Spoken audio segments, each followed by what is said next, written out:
Awesome. We are alive. Let's see if I can turn up the brightness a little. There we go. So, welcome, everyone. This is the second roundtable that I am doing, that I am hosting. This one, a very interesting topic, at least to me. I should put some more light on.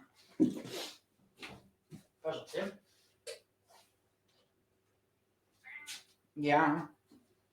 One moment, please.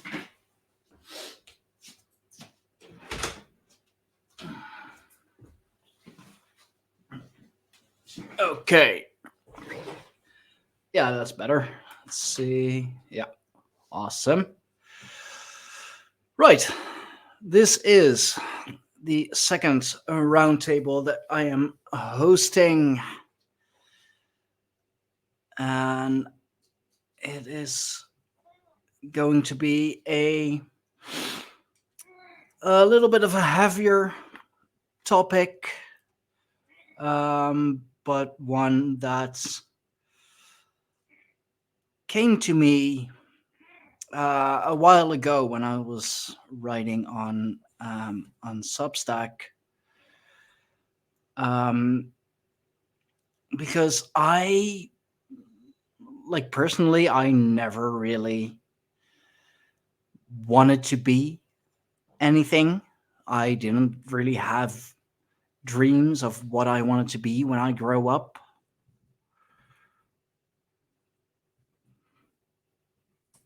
And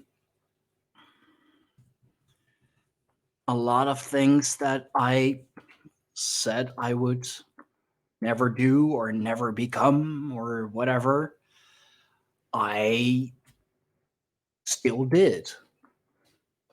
Like when I don't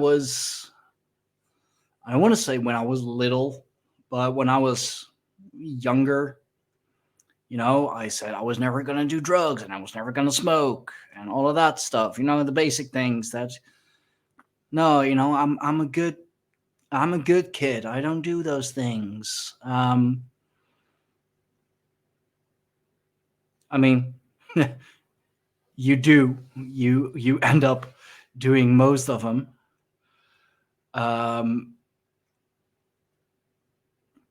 Just because, you can't really predict the future.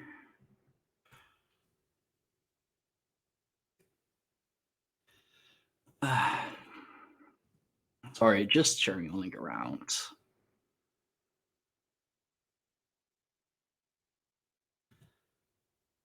There we go. Hopefully people will show up, otherwise it's just a round table of one. Which would be quite interesting. Let me get a banner on. Let's delete that one real quick. Yeah, noise. But yeah, and I swore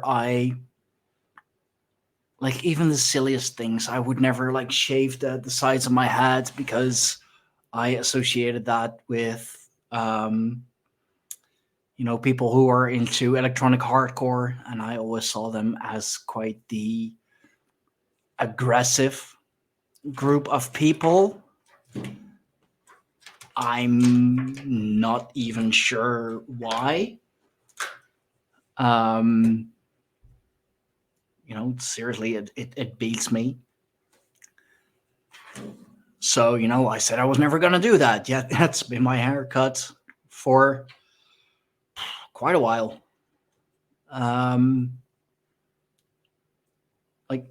pretty much just stopped doing that because the maintenance was too great.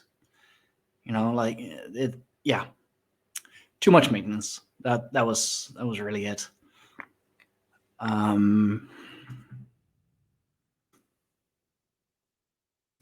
Yet I still did. Hopefully people join.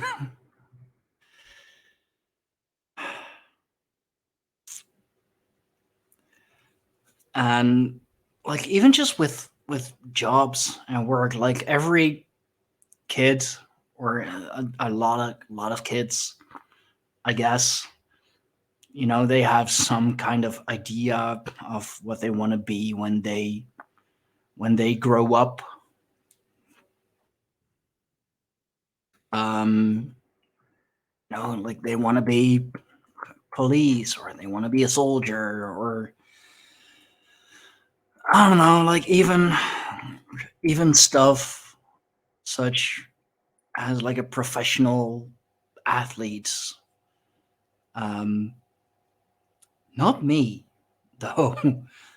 So, and I even asked my parents a while ago, like, hey, do you remember me like having dreams or saying stuff like, I want to be this when I grow up? And even my parents said that no, no, that I wasn't really about that. I didn't really say that.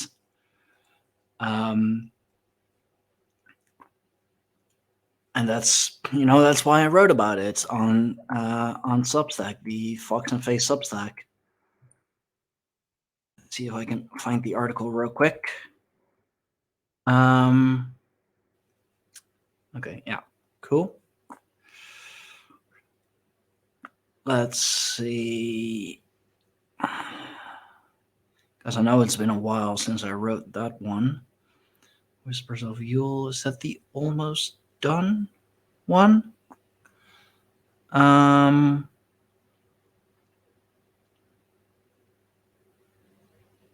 hmm, no. Why can't I find it now? Or was it on the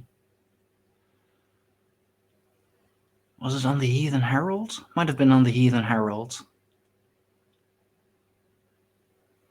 No. I swear I wrote about it on Substack.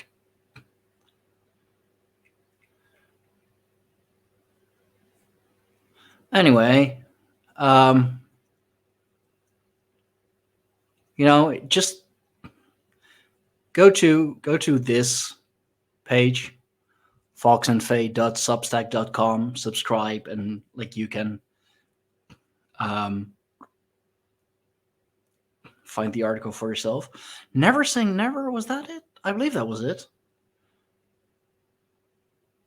The holiday. Aw, Fiat. My sister's cat. She's a cutie. Oh yeah. Yeah, that was it. Never Say Never. Because it was around Christmas time.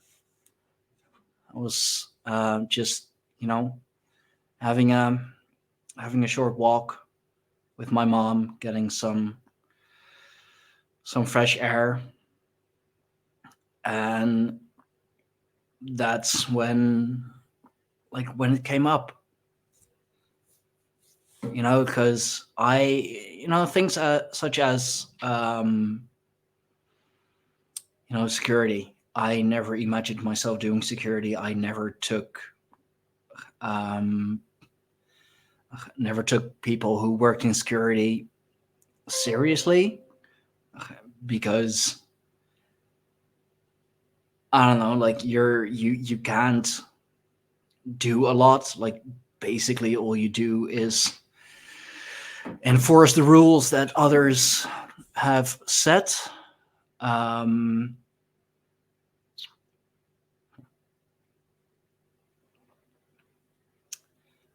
and I don't know. I couldn't take them seriously.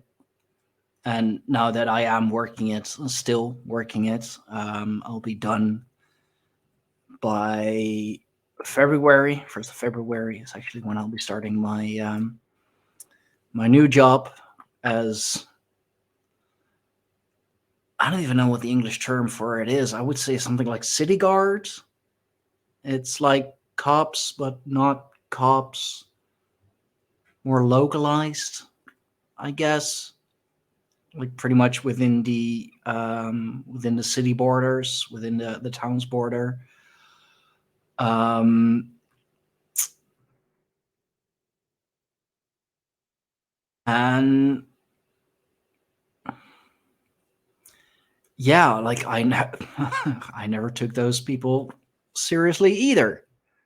Because I was like, you're fake cops, or like you're not good enough for like actual cops, but you still have unresolved youth traumas or whatever.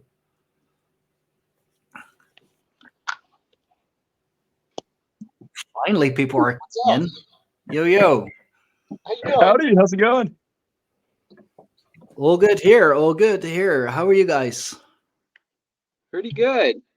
I just Doing clicked the well. link. I don't know what we're doing here, but Well, I mean, this is like my version of a round table. I tried awesome. to pick some topics that I find interesting or that I have been thinking about recently, and just like kind of ask other people's opinions about it. And there's the energy vampire himself, who also joined us. Um, like I was like kind of half expecting that it was going to be a roundtable of one, like just me. So thanks for joining, guys. Oh no, wouldn't leave you hanging like that. So like, pretty much the topic of tonight of this roundtable is, um, I guess it's kind of a heavy topic, but everybody, or most people, I guess, have some sort of idea of what they want to become when they grow up. Like you're a 6-year-old boy and you're like, oh, when I grow up, I want to be this, or I want to, join that. And like around Christmas time, I was talking with my mother about it, and it's like I never really had those dreams. I never said like, oh, I'm gonna be, I don't know, like in construction or join the police or the fire department or whatever. So I'm kind of curious, like, am I the only one in that? Or like, are other people just kind of winging their way through life? Or did they have a plan? Did they have an idea of what they wanted to become? But once they started working towards that, they found out that it's really not for them. Did life kind of throw you a curveball? So that's just what I'm kind of curious about. I know it's a bit of a heavier topic, kind of could turn into a bit of a therapy session, perhaps. you know, um, so let's lay down on the sofa. I'll get my notepad. Well, I changed my major 5 times in college, and then I took this like business management class, and I realized, oh, I don't actually need school. I could just like I could just create a business in anything that I actually want to do and do it my way. Yeah, I mean that's a thing too. Jesus, that's quite expensive though. Like changed it 5 times and then like what? Forget it. Yeah, I know. It was like I thought I wanted to go into like physical therapy first, and then I was like got a job in a physical therapy office, and then I wanted to travel the world, and I started getting my pilot's license, and then I wanted to go into engineering and things like that, and ultimately maybe like my late 20s I wanted to I opened up a healthy food restaurant. So that's and so that's kind of what I'm doing now. And I would get fired from every job I ever had. I always thought I can do it better. And so I had no other choice. So here I am, Wow, beating the pavement. Those are definitely some twists and turns. And yeah. end up doing something else entirely. Mhm. I come from the well, I joined through the link you posted in the Box Saga channel here, and Oh, right, yeah. yeah, we have a appointment later this week. We do. Is it seriously this week already? Jesus. I just scheduled it like last week, so but yeah, I Yeah, think it will be Friday. on Friday, Friday. actually. Yeah. Yeah, it has to be Friday for me, but there's a time slot available for me. But you know, in the saga, it was like all the kids would stay with their mothers till the age of 7, and the boys at the age of 7 would go spend time, you know, go to the man side of things and learn how to, you know, become a man and go through series of coming of age rites and rituals and things like that. And you So know, that's definitely something Manarbunda. that's like lacking in today's society. Is, you Oh, know, yeah. Like we don't do that anymore. Like rites of passage. No, I mean, I guess the closest thing there is hazing. Like when you're like a you know, a student, like first year student, hazing. Guess that's closest thing we have. yeah, I mean, Um, they do that like you hear about that in America, at least as far as when you join the military, there's hazing when you go into the military, you know, and then, or like if you join like a fraternity. So it's definitely this yeah. very male oriented, you know, passage, you know, where you learn the humility of being a you know, and through, you know, some kind of trauma, but it's what everyone does. So you still, you know, then, you know, It you it doesn't grow with your always brethren, end you know. too well. Like there have been um hazings gone wrong, unfortunately. Yeah, I'd say Um most of them go wrong these days. yeah, but that's because they take it to the utter fucking extreme. Yeah. Like there is no limit anymore. Total humiliation. Yeah, pretty much. Pretty much. Like at least, you know, back in the, you know, the way early days, if you don't come back, it's like, well, hey, you know, at least you tried and like died a like kind of a warrior's death because you were probably fighting some wildlife or something, or just, and now it's just, oh, like, you know, fucking alcohol poisoning or something, or I don't know. I don't really know of too many coming of age specific things that other cultures or even like pagans or anything do, except for maybe the getting your first bear skin, you know, and interrupting the hibernation of a bear in mid-December. And Yeah. you know, you go out there bare skinned, and you know, you plant the spear and disturb this bear, and it comes at you, and you plant the spear and it lands on it, and you kill it, and you get your first bear skin. So, you know, but that's only one I really like Yeah, know of I from mean, ancient you had times. in ancient times, like pretty much all over Europe, you had the Mannerbunde, which is like basically um a group of kids really who just, you know, are sent out in the wild to become a man and to, you know, literally fend for themselves. So, you know, they survive by, like, you know, indeed killing wildlife, or, you know, having to steal, or, you know, something like that, and at a fairly early age too, like 7 or 8 years old. Yeah, like I can't imagine that. Like I'm a dad myself, and my son is he's turning 6 this year. I can't imagine like next year just be like, Floyd, I love you, but, you know, go fend for yourself.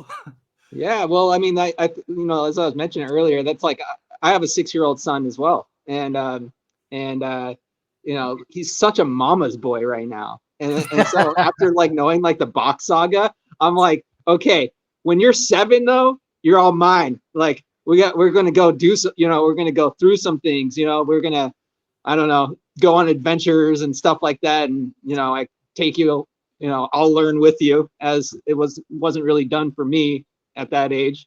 I grew up in a city. What, Yeah, I the only hazing or becoming rights is just, going to school and dealing with a bunch of maniacs. yeah.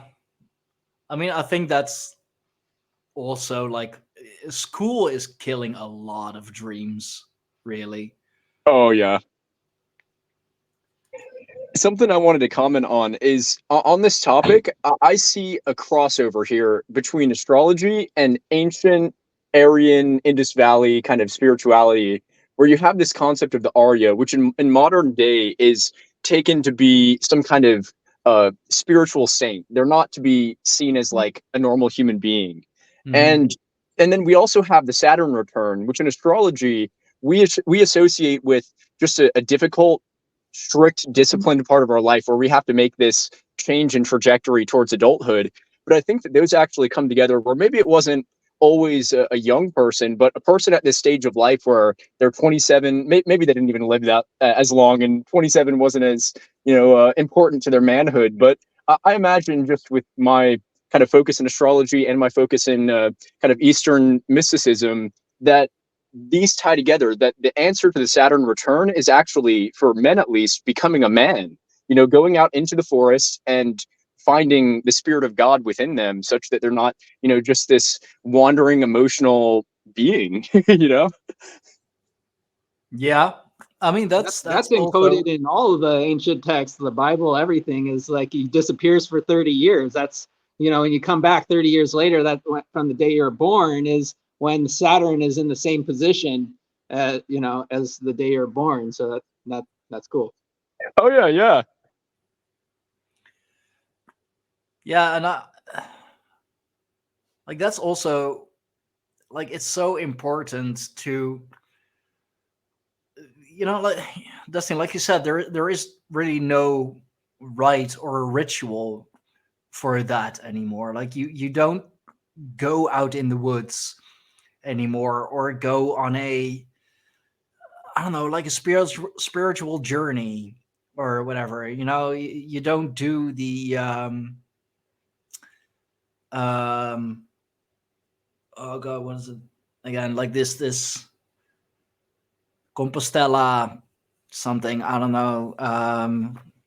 Like you pretty much like you walk to a holy place, and in the meantime, like you learn things about yourself and the people, and all of that. It's now something like you have to plan out.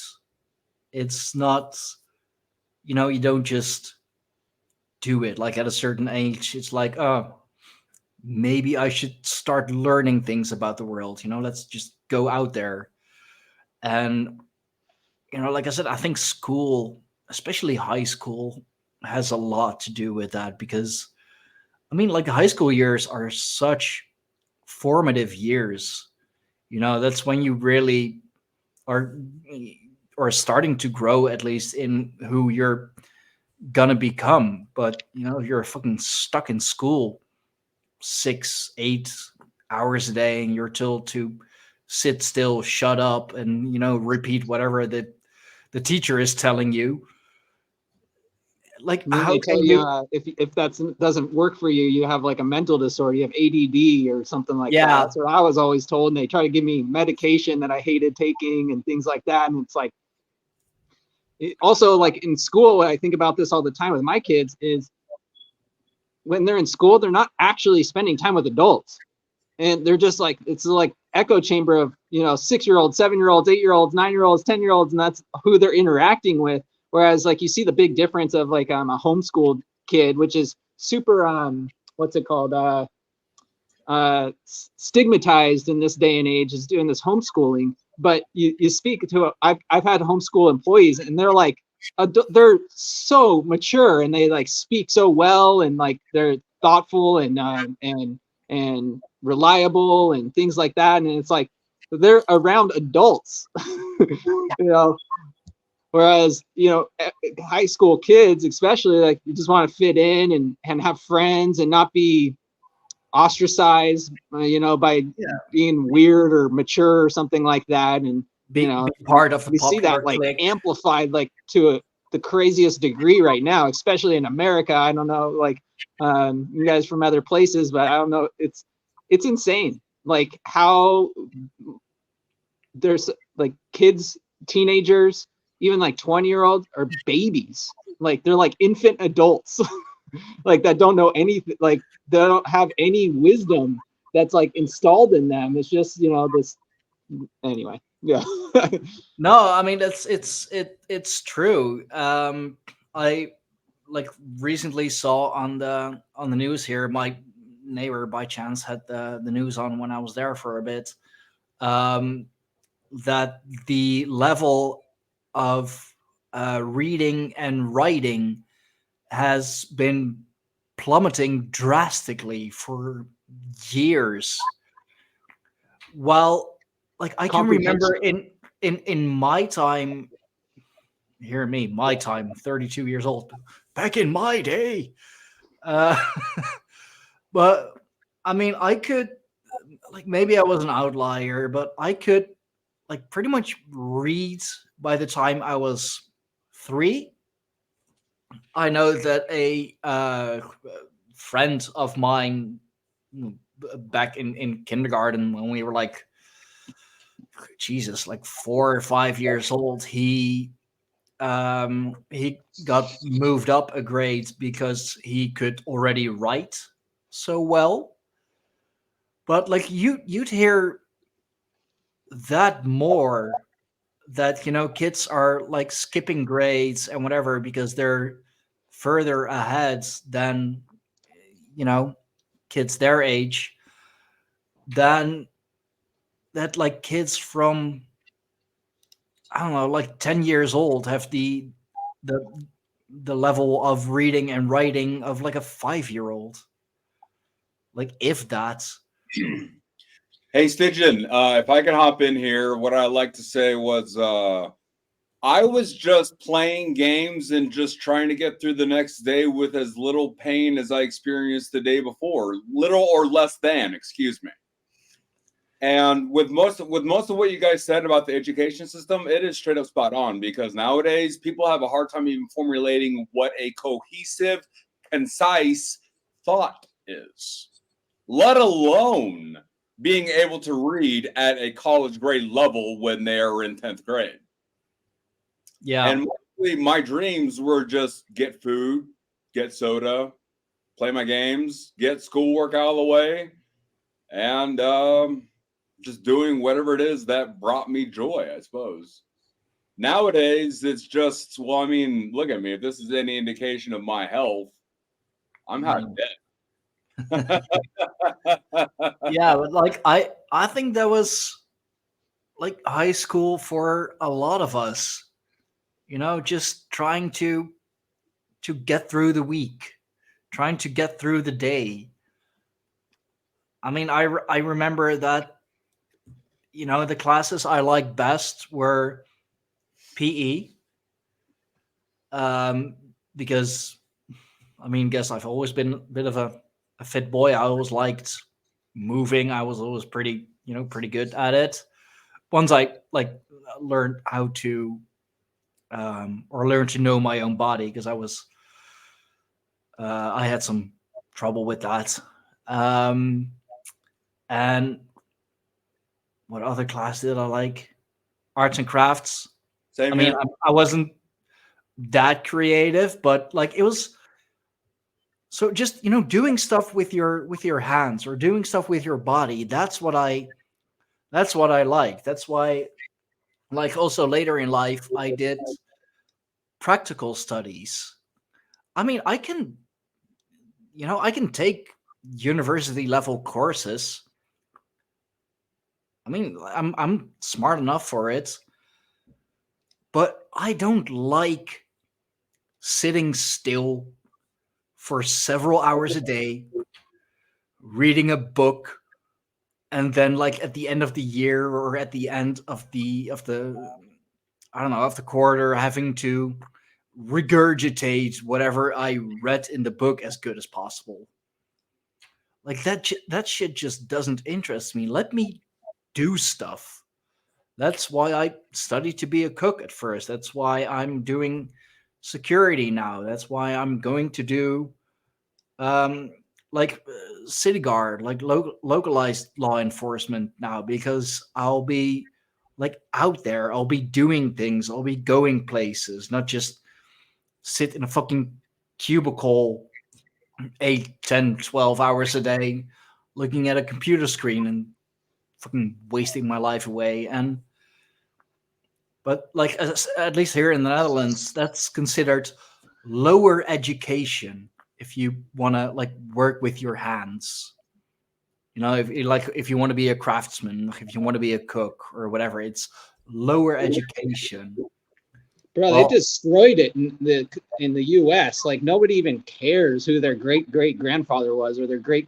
No one even has a clue. They're like their last name is Baker or Smith or Shoemaker or like Miller something. They have no clue that those are actual like things that their forefathers were doing and passing down this knowledge of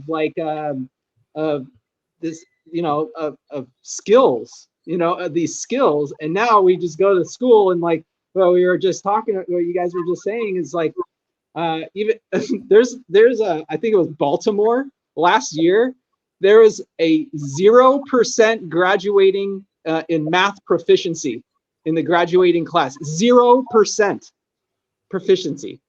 It's insane, right? And like and same thing with like our words or our language or reading and stuff.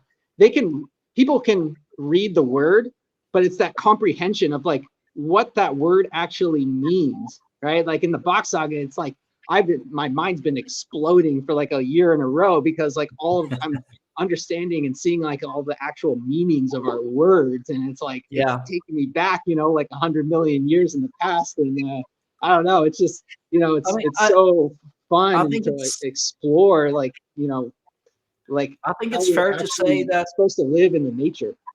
Yeah, and I think it's fair to say that kids, or well, most kids at least, especially in the cities, it seems to be especially a city thing, that they are quite literally getting dumber. and more assholes. There's morals or ethics or like beauty or anything like that. It's all fake nonsense, like algorithm fed brains that are just like that's another thing. Like what do kids like nowadays want to be when they grow up? They want to be a YouTuber. They want to be a TikToker. And it's like, I mean, like if you're really good at it, you can make a decent living with it. You can make a fucking good living with it. Hell, you can like become a fucking millionaire of it if you really want to. But like, and that's like everything. Like it's all online. It's all content creation. It's like what they see around them. And I was like talking with my parents about that, or like a similar thing on my my birthday when we were out to dinner. It's like nowadays we have the iPad generation. Like mom and dad can't handle the kids, or like don't want to handle the kids because too much of an effort. So it's like, here's an iPad, just go sit in your corner, go sit in your space and like be quiet and let us do whatever the fuck it is that we're doing, which is also like scrolling on their phone or their own tablets. Guilty. I mean, my ex does it too with our Black kids. Mirrors.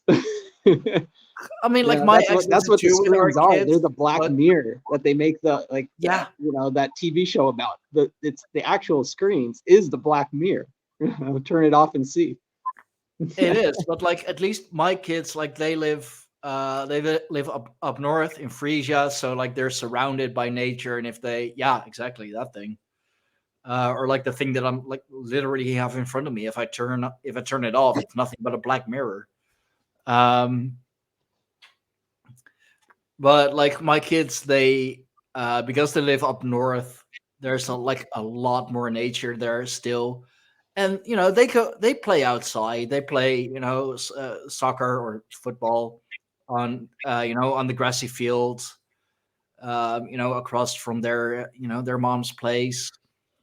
They still do that, but I think that's because they're not city kids, because they're not growing up in the city, because they're not growing up in the Randstad, which is like the economic triangle of the Netherlands. Like if you can pretty much draw a triangle between Amsterdam, Utrecht, and Rotterdam, and like that's the economic center of the Netherlands. That's where all the big businesses are, and the like fucking skyscraper offices, and where all the real money is made. Um, and like I just can't imagine like people actually liking working in an office. And that's another funny thing. Like we saw I that don't with think they do. I don't think they do like it. See, They I mean- have to take it upon themselves to like it. It's a cause they have to really invest in to even make it remotely likable. I mean, that's why they put up the pictures of the kids, or have some kind of fucking weird painting to have it feel a little less dead, I guess. I think the key is to actually like provide value to others, Yeah, like with what we do, and I don't think we're supposed to be in isolation either. But I mean, like this not matrix of a society that's been constructed around us for generations before us is they take all that away. I mean, I'm supposed to live in a beautiful place, and they've tore all the trees down and just built buildings and things like that. And I have there's this tree near where I live. I'm in Southern California, and there's this Australian banyan tree, and it is the second largest in the entire world, and nobody even knows about it. And it's got to be like 400, 500, 600 years old or more. oh And wow. and they even have this other like we have palm trees everywhere. I got palm trees near me, but like there's this palm tree that's nearby that tree also. It's huge. This thing is enormous. Like it's wide, it's tall, it's epic, right? But nothing else. Everything around it, you got like warehouses and things like that. It's just all these trees are on this like one like historic property, and it's like the only place that has like these, and no one even like goes there, knows about it, or has any like interest in this stuff. And it's like once I started going down, these rabbit holes, it's like there is so much more to nature of how things used to be that we can plug back into somehow.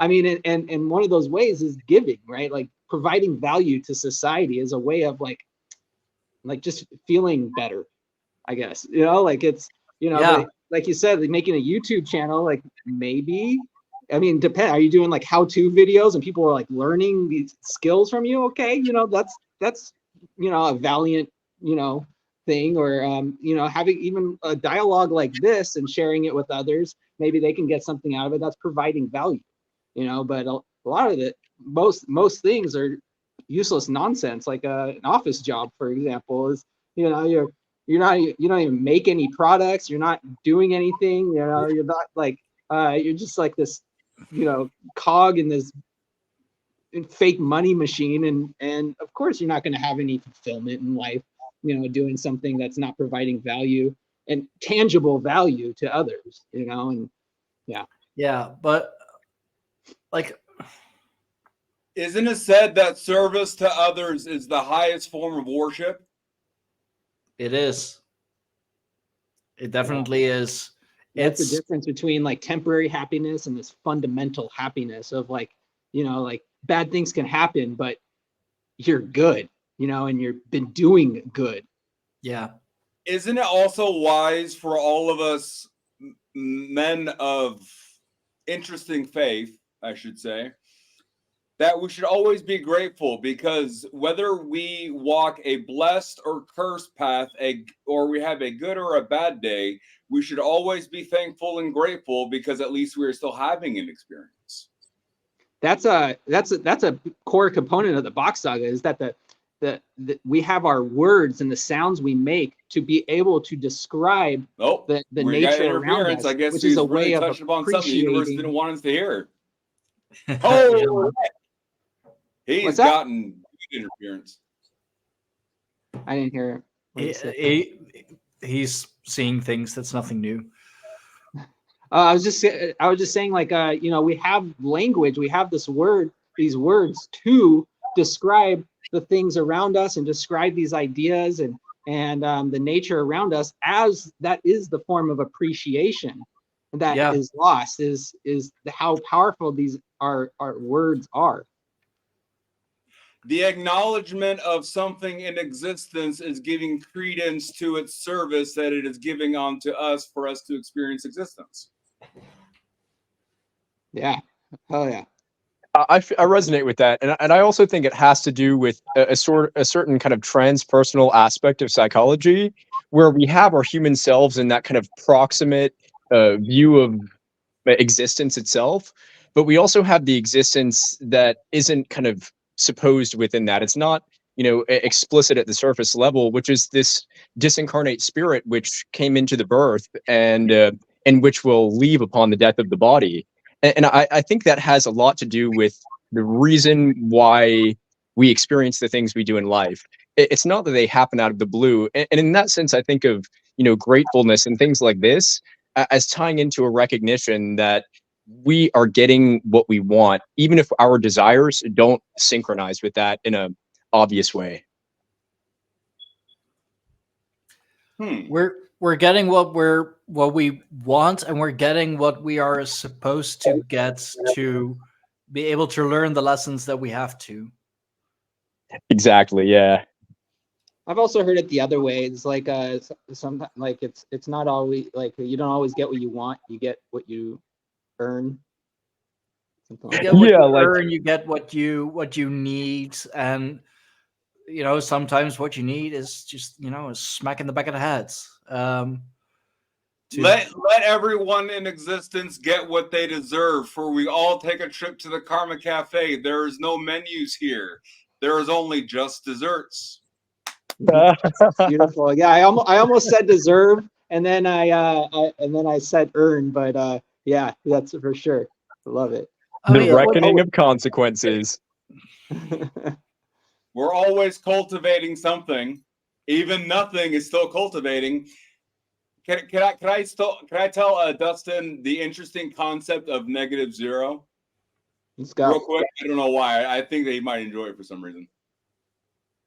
I love this concept. Okay. Is there such a thing as negative zero, Dustin? Kitty says yes.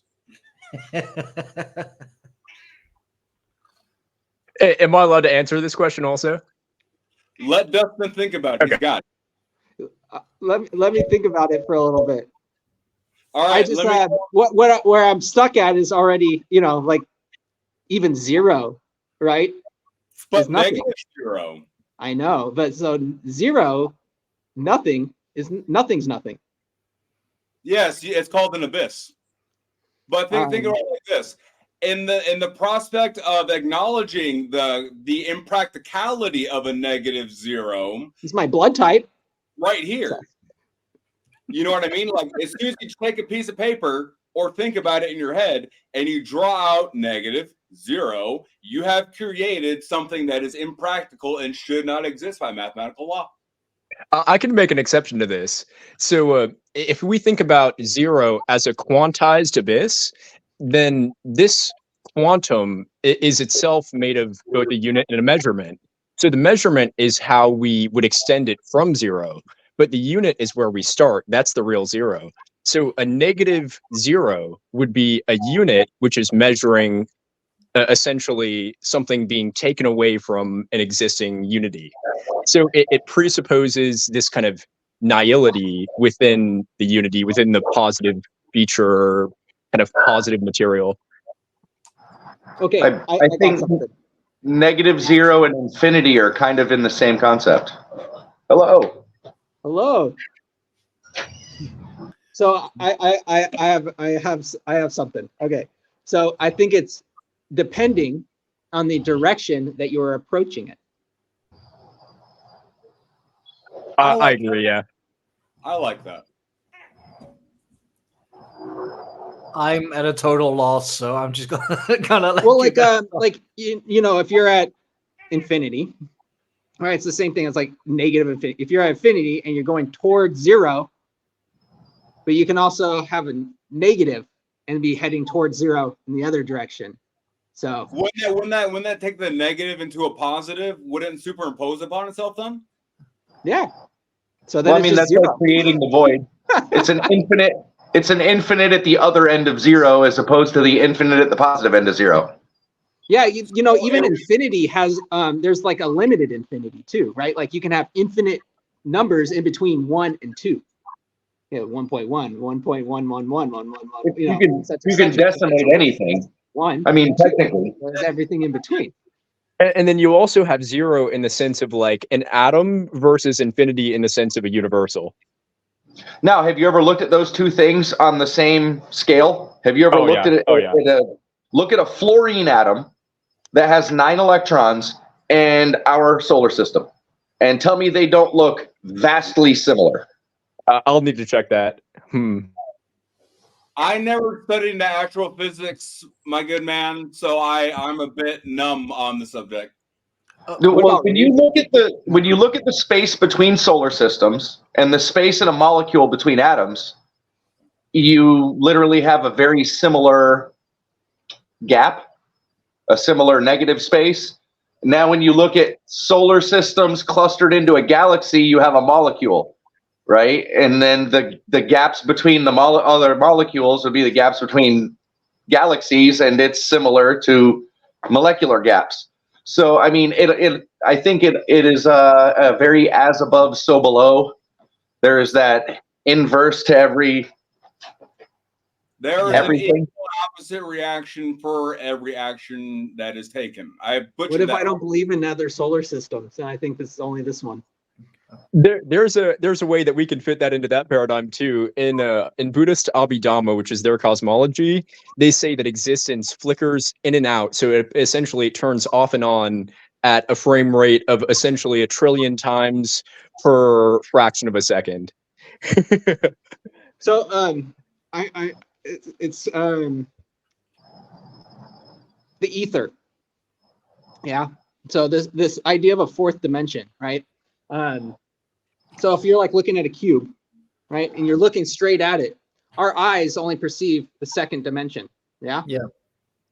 But this cube is infinite slices of the second dimension in a different in this z axis, making this cube or third dimension, right? So the fourth dimension of this cube would be the tesseract, which is all positions,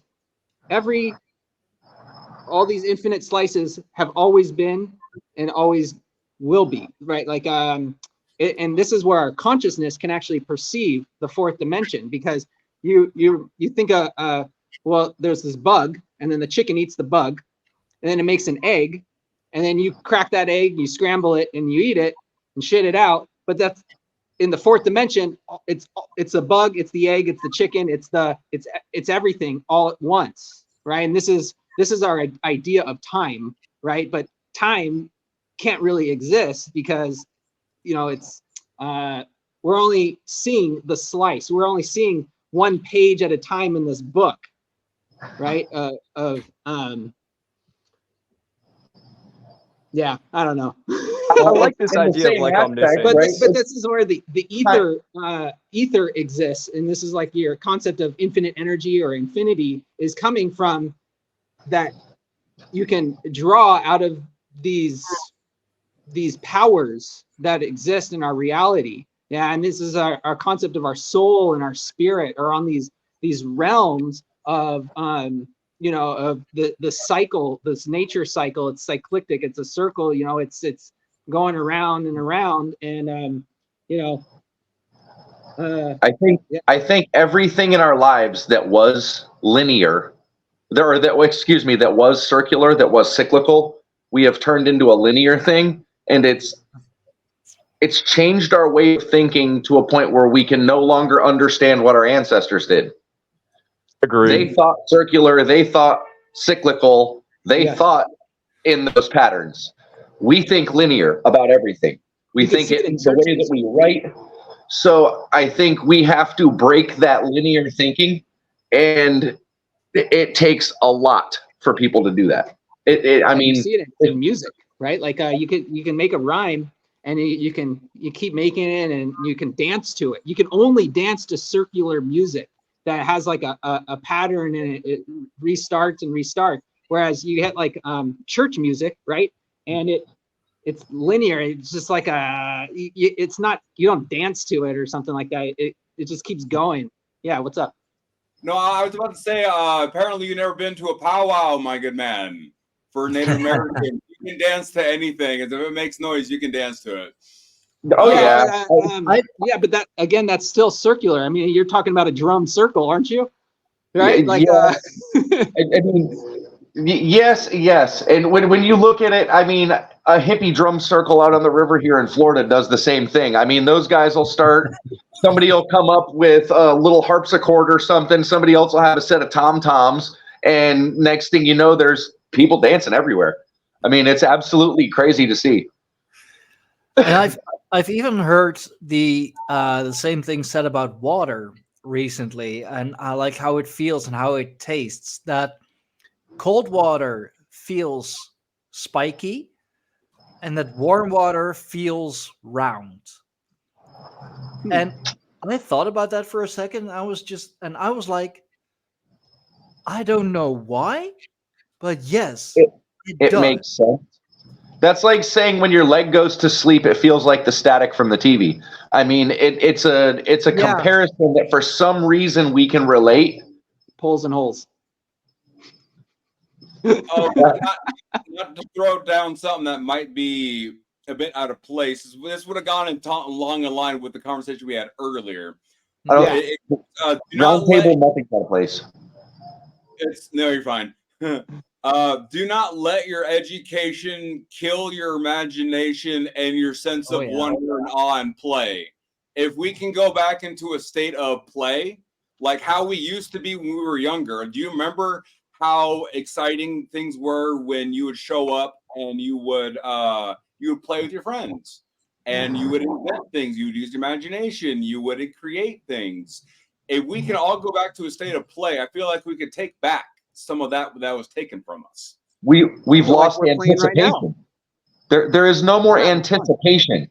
And as a kid, that was what brought that joy, was that anticipation and then that sudden burst of getting what you were waiting for. Right? Yeah. Now we live in this instant gratification society. There is no waiting for anything anymore. You want to talk to your friend, you just text them, or you fucking yap them up on the phone. It's not even, I don't know. It's taken the childhood joy away from life. I have watched my kids as they progress, because my oldest is 22. I have a kid brother that's 30. I have a kid sister that's 20. So my kid sister and my oldest son are like the same age, right? And then I've got a younger kid that's 6. Now I've got 6 kids total myself. Long story, but anyways, there is a definite observational difference between the way they interacted with society, with the 20-year-old even, and my brother who's 30, as opposed to how I did, right? And then from there, it was like a slippery slope. It just went to societal collapse, like instant. There is no more community or society. Now it's all online community, online society.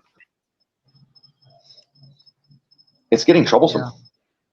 Yeah. How do we vibrate back into that old life? I think we just got to let it, just grab your popcorn and enjoy the collapse. And it's inevitably going to cycle back to how it once was. That's what I keep don't think it's people. Sustainable. As you said, you see how fast it's declining, how these power structures, they're getting desperate, man. They're like, they're doing acts of desperation that are very dangerous, and it's dangerous to their own objectives, and it's dangerous to all of our objectives as well. But you know, we got nothing to lose. They have everything to lose, and that's why they're fighting so desperately for it. But they see it coming. They see us coming for them. You know, dude, this is a new age. And you know, and the funny thing is, they want to establish an eternal empire for their bloodlines and their close friends. And also, they're gonna light up their eternal dream, which is the 1,000-year Reich, the 1,000-year empire. That's all essentially what it comes down to, basically. And when that's going to be brought up in flames, it's like, you know, I'll even tell, you know, the New World Order, my goal and agenda is to have an experience and to live 1 second to the next. And so far, I'm doing pretty good. The one thing I have to say to the New World Order is they keep talking about the fall of the American Republic is in correlation with Rome and all this other shit, but they neglect to remember one piece of history that's vital. What happened after the Republic fell? The Empire was born. I'm just saying they got a long fucking fight on their hands if they think an instant one world government is just going to happen. You know what I mean? Like there is see what's going on in Germany right now? Yeah, they can try. Oh yeah, I've been seeing that. I've been following that. Yeah. Okay, you're in the Netherlands? Weren't you guys? Weren't all the farmers in the Netherlands? Netherlands produces exports the second most amount of food in the whole world, and they're trying to shut down the farmers. And they basically all the farmers have fucking taken over the government and stuff and kicked everybody out. And it's not working, guys. It's all good. You know, it's going to get better. It's going to get worse. More than that we actually keep. What's that? Yeah. They export more than they keep. More of our goods, more of our food, the things that we grow than that we keep. Like we are like indeed like number one or number two. You're number two. And but it's for the size of the country compared to the number one exporter of food, it's like insane, right? And even the farming practices are exported as well. So Netherlands farmers will go out and go to Afghanistan and teach these guys how to, till their land better and things like that. But you know what? That's what astrology was in the beginning. This is what came from the north. This is what came out of the ice. Is the knowledge and the stories of how to live and how to when to make people, how to make people, like the time of year of things happening, when to put the plow on the cow and when to harvest, in Virgo and plant in Taurus and things like that. All this education came from, these Ossar kingdoms in the north that to give to everybody else. And this is what, anyway. Those like palm tree shaped kind of islands at, I believe like it's Saudi Arabia or like somewhere there, like the oil rich companies. Mm-hmm. The man-made ones? Yeah. That's us. That's we like pretty much did that, or like at least, Dutch companies, because we've always been at odds with water. I mean, like we literally created a whole new province. Oh God, the Netherlands are like the gods of building seawalls. It's only been a province, I believe, literally since like the 1970s. It's like we need more land for people to live on, because like people want to get out of the cities. You know what? We'll just we'll just people build still some go to the dikes, cities because dredge they're up useless. some water and create a whole new fucking province. Like the Netherlands and sport are similar like that. They have to seawall off an area, fill it in a little bit, wait for it to dry out, and you got new land to build on. Yeah, and like we made a whole 12th province by doing that, which is now pretty well known. It's very new still. A lot of people who used to live in Amsterdam now live there because it's new, and Amsterdam, I mean, it has its charms, I guess, as long as you stay like far out of the city center. If you take the total amount of land and divide it by the number of people, on Earth of the known acreage, and divided by the number of people, it's like something like 16 acres per person of land. Yeah. We have like We are have a lot. improperly colonized. I lived for she's like, what was it, like 10 years. I lived like just pretty much in between the flower fields. So like for 10 years, every time I like hopped on my bike and went to school, I rode past the flower fields. Now, when you say flower, do you mean like poppies, like cannabis, like or like tulips and daisies? No, actual flowers, not tulips, daisies. What else? A lot. Tulips aren't actually Dutch; they're Turkish. See, down here, dude, if you don't live in a city in Florida, and people don't realize this, people see Florida and it's like all beaches. Florida is like 89% cattle land, right? Mm-hmm. And if you look at Lake Okeechobee, right, all south of the lake and areas north of the lake were swamp, right? But you look at them now, and America's Army Corps of Engineers had what they thought was this brilliant idea to build this 50-foot tall rim ditch wall around Lake Okeechobee so that they could let the level of the lake get higher and create this lock system and control all this other shit that just wound up being a fucking nightmare, right? But you look right at the other side of those rim ditch walls around this lake, then when I tell you they're 50-foot earthen walls holding back a literal ocean, and then people living directly on the other side of them, right? It is the most frightening thing in the world to be in that area during a storm, especially when there's like lots of rain and shit, because those earthen walls get soft, and there's times where like a piece of it will break free and wipe away a whole trailer park. Ooh. So we have the same thing going on in California. There's like all this fight over the Colorado River. Mm-hmm. California has 1,400 dams and 1,300 reservoirs. They are stop blocking the water. California is the perfect example of why democracy, a direct democracy, is a fucking failure, right? Yeah. Because it's literally two wolves and a sheep voting on what's for fucking dinner, right? When you have a republic, the sheep's got a shepherd that has a fucking gun.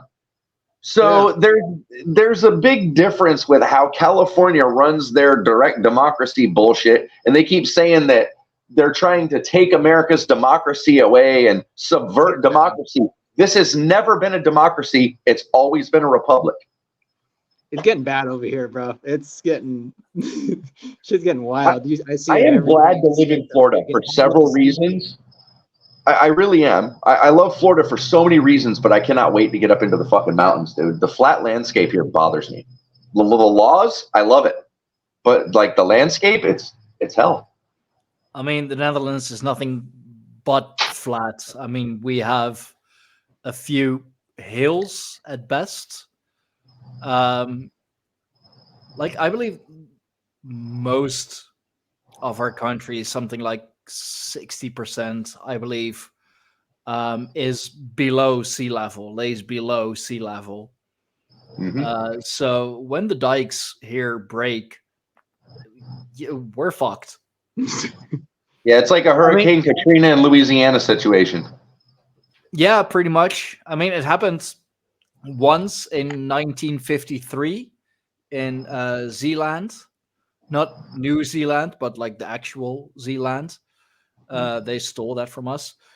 No, they didn't steal it from us. Like people always think that the British were the first to colonize Australia. That was the Dutch as well. It's like New Amsterdam. Like Tasmania, the island of Tasmania is literally named after the Dutch explorer Abel Tasman. Yeah, Thailand and New Zealand, those are new names. Yeah. A lot of it has new names. Zimbabwe used to be Rhodesia. The first city-state in New England was called owned by the Rhodes family. So, Yeah, the motherfuckers own the country. Like, I don't know how you own a country, but okay. Look at New Colombia. England. The New England was originally referred to as New Amsterdam, right? And then it just that was became New the York. populous area of New York. And then all of a sudden the British took over and they renamed it New York. Well, we traded it for Suriname, Dutch Guinea. Yeah, that was a shit trade, dude. Oh, fuck yeah. You know, there was It's a great jump off point for vessels and shipping, but Did you hear me? East India Trading Company doesn't exist anymore. No, the Dutch East India Trade Company, the VOC, the Verenigde Oost-Indische Compagnie. No, unfortunately, which used to be like the first like major corporation. Like, it had an army the size of a country, really. Yeah, at one point, it had 79% of all of the world's money was owned by the East India, specifically the East India Trading Company. It was the very first monopoly, really. The Dutch have played such a huge role in history for, like, a country. I mean, we have grown to, what is it, like 17, 18 million now? Which, like, for every other country is like, that's like our capital, 17, 18 million. I believe it's just, Dude, look. like, just Paris or New York alone, which has like 20 million people living there. So more than in the entire fucking Netherlands. What I don't get, Stein, though, is you guys aren't a British monarchy country, are you? No, our king Everyone's been ruled by the Catholic or Greek Orthodox Church for like 1,000 years at least. I was looking at a map of the British Empire the other day. That is mind-bending how such a small island can literally rule to this day. The British Empire is like almost a third of the landmass of Earth. Don't they own Disneyland or Disney World in Florida? The whole area, like all the land that, like, DeSantis was like trying to, change their laws so they have to pay taxes, but it's exempt because the British royal family owns that area. They were, about that? It's not just that. They were operating as a religion. They were running through certain loopholes that allowed them to basically have all the freedoms of a religion and religious exemptions, so that they were running tax exempt when they're one of the biggest corporations on earth. So there was like a big problem with that. And their power structure was really fucked up because they had their own police department, their own judges. And then when Trump became president and that Epstein shit broke, if you look at the sheriff's reports from that county in Florida, there has been like 10 or 12 fucking pedophiles a month arrested out of that place for like the following 2 years from then, until basically Disney had to change their structure. They were forced to, because so many children were being abducted from there. And then, like, people were just like, oh, well, we had our investigators look into it and oops, nothing. You don't have any jurisdiction here. Get out. Yeah. So that was the real deal behind Disney World. And the British monarchy, like, I mean, now it's the king, but the queen is the most well-known one, of course. She didn't have a passport because all passports were given in her name. Yeah. So how does she give her? What is she like? Yeah, that'd be weird. It's like a conflict of interest. You have to go to another country and get another king to give you one. No, it's like she's the Queen of England. Like, her name is literally on the passports for everyone else. So, like, how are you gonna give yourself a passport and fucking legitimize it? That's the crazy thing. Look at what Charles is in charge of now, dude. There's such a huge chunk of South Africa, part of India still. Like, there's so much of the British Empire that I have a feeling in the next couple of years is not still going to be attached to the British Empire. the British and the Dutch, like we have, like our empires have overlapped significantly.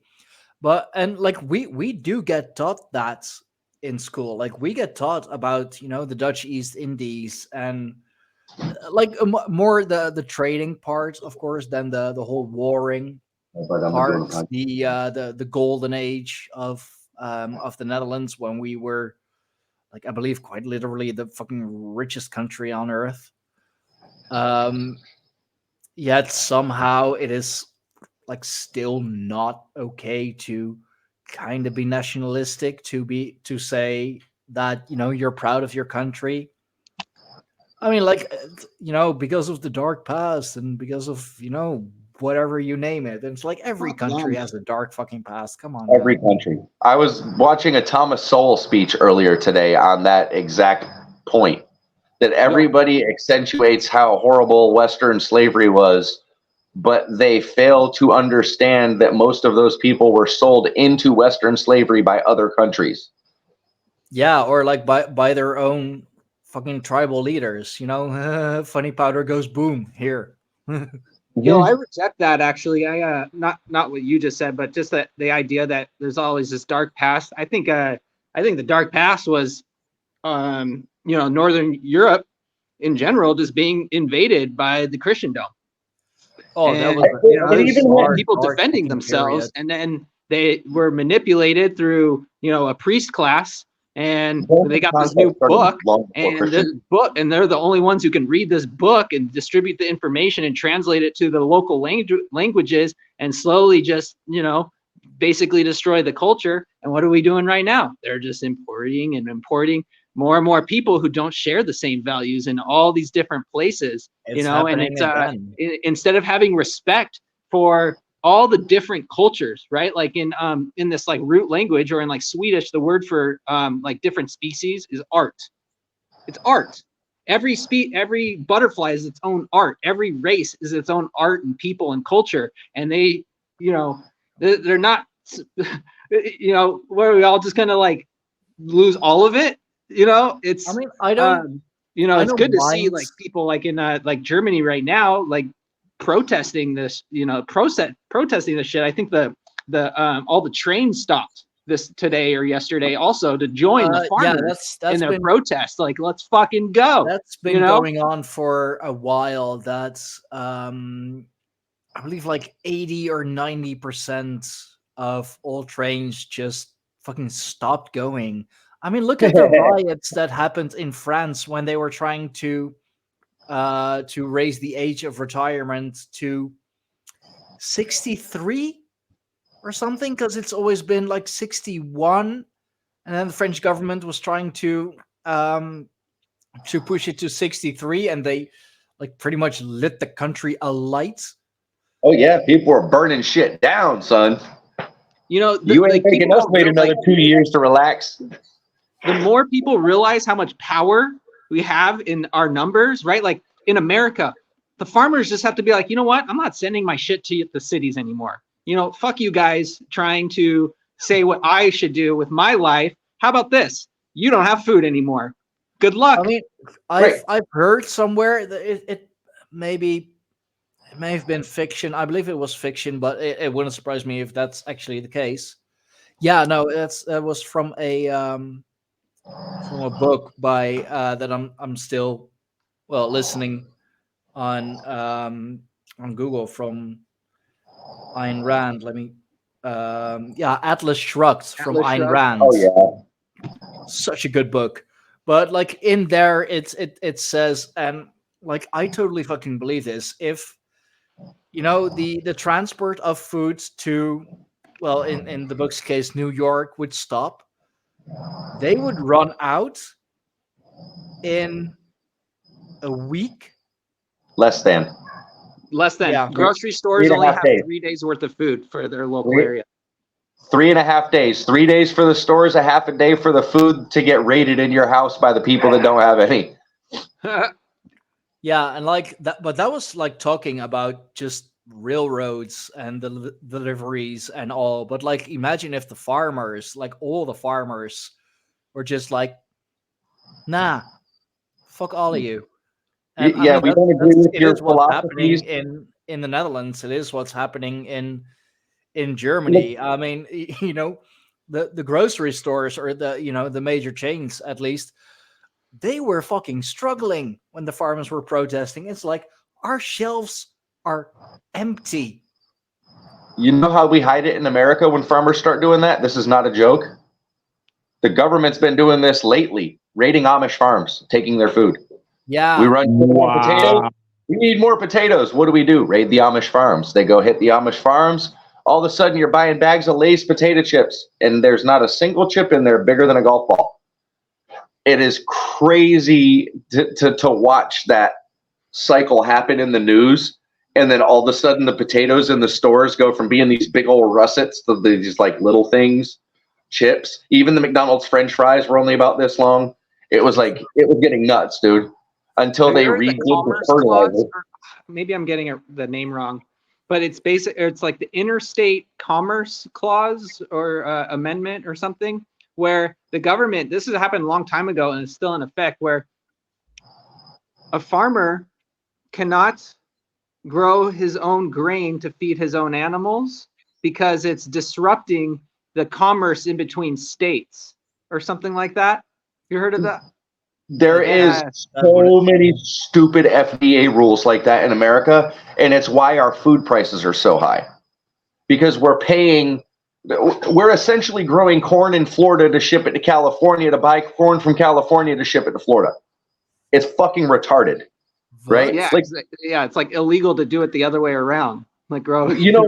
You know, this is no joke. Do you know what America's biggest like export food and at the same time their biggest import food is? Beef.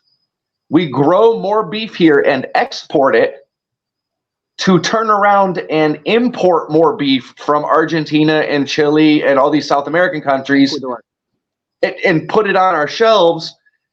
And then label it as American beef.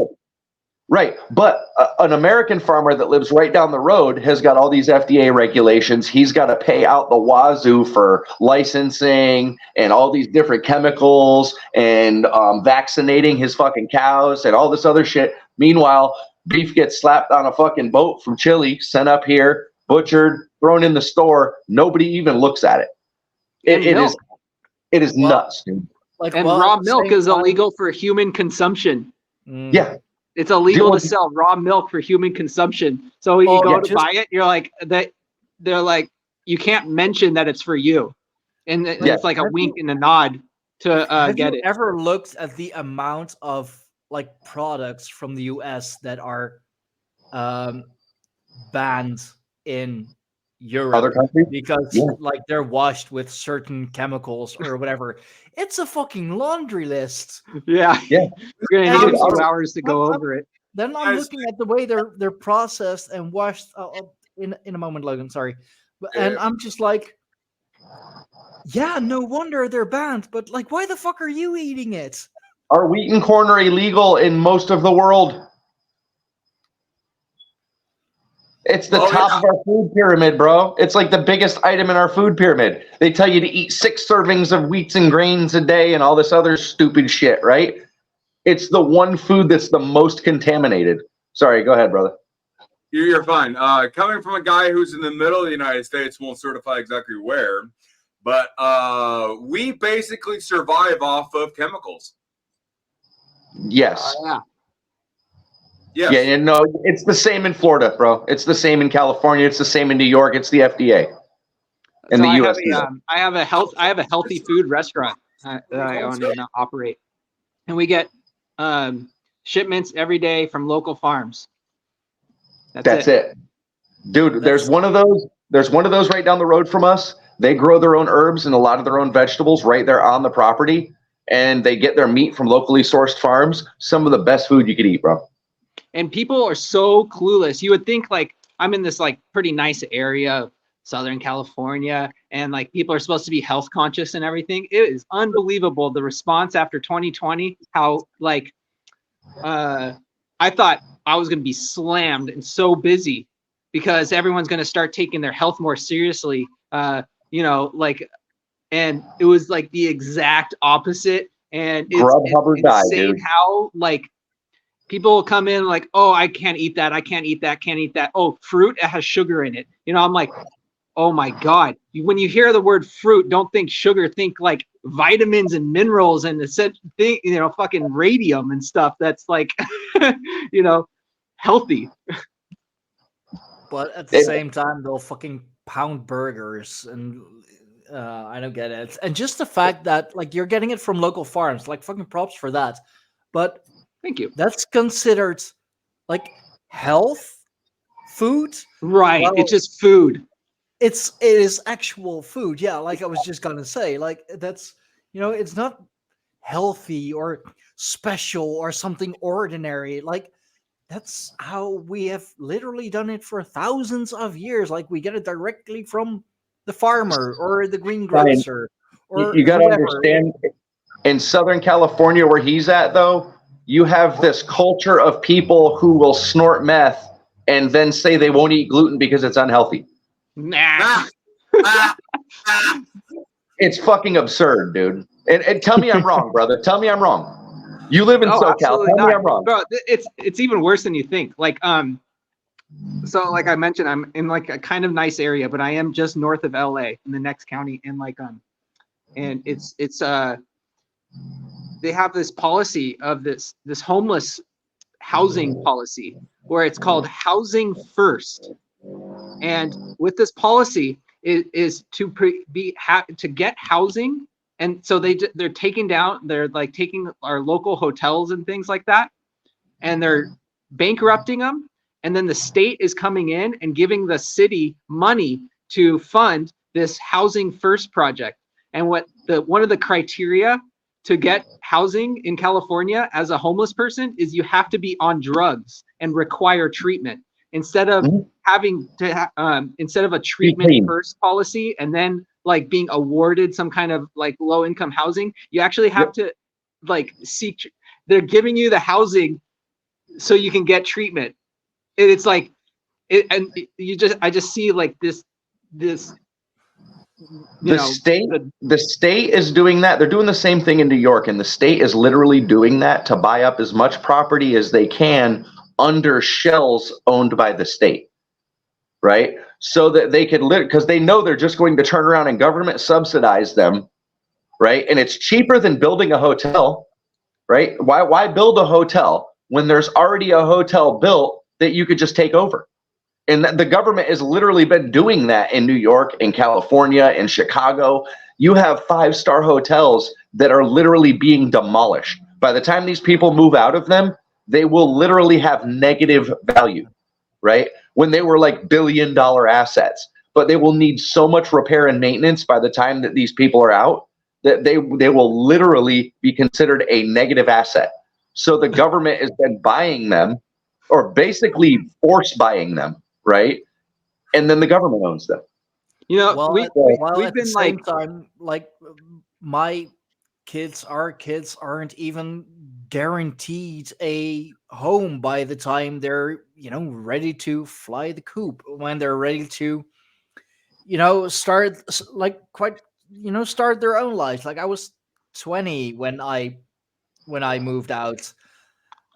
I am focused. Like, I'm worried about my kids' future. Like it's gonna be the fucking case that by the time they're 30, they like finally have saved enough money for a down payment on a 1-bedroom fucking apartment. Yeah. But this is the thing that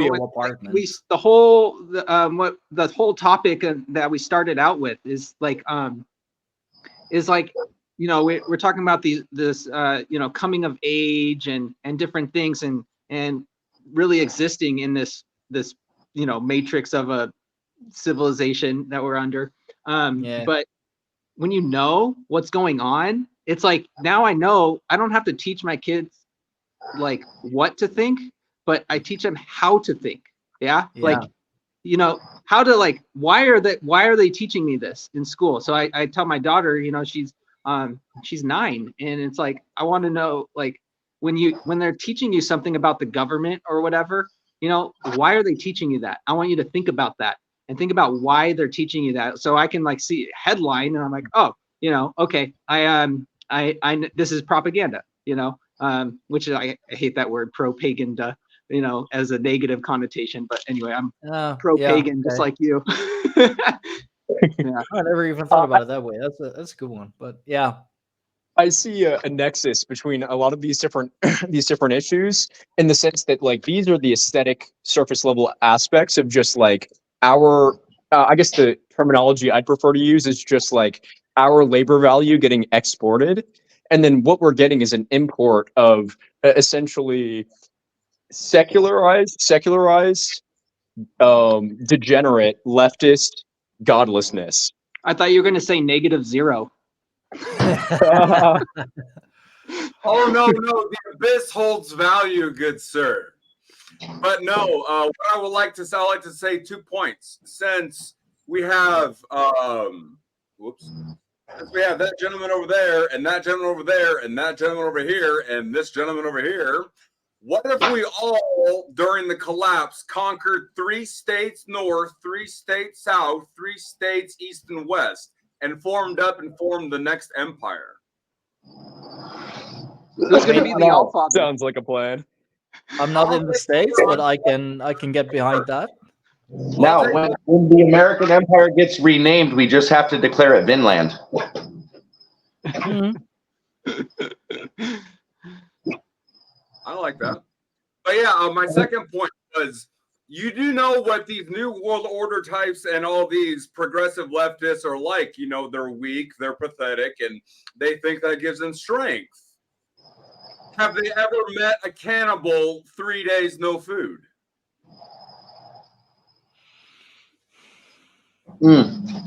Have they ever met individuals who just wanted to be left alone, play their games, go out hunting, go out for a walk?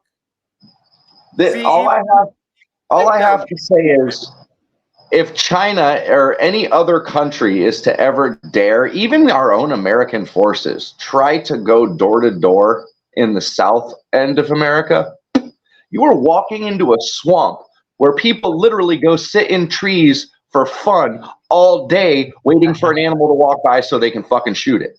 Right? I mean, this is a place where we know our own backyards better than most people. So, But I thought it was, I'm from the government and I'm here to help. Yeah, no, that's the scariest sound. Words. That's the scariest sound in America. Never forget Ruby Ridge. Never forget Ruby Ridge. Never forget Waco, Texas. Waco as well. Any of them, really. I mean, the I'm Dutch not saying the Branch Davidians were good, but they didn't deserve to die. Like, we just do that with the farmers and with the people, protesting the COVID restrictions on the Museum Square and in The Hague, in the park. There are people with at most umbrellas with them, because it is still the Netherlands. It's it can rain any fucking moment. Sluggy. But what do they have with them? Fucking drones, water cannons, horses, vans, fucking riot police. We live in a country where the guns outnumber the people. Like, I appreciate the Dutch. I appreciate Dutch culture. We're a special people. I appreciate you too. Thank you.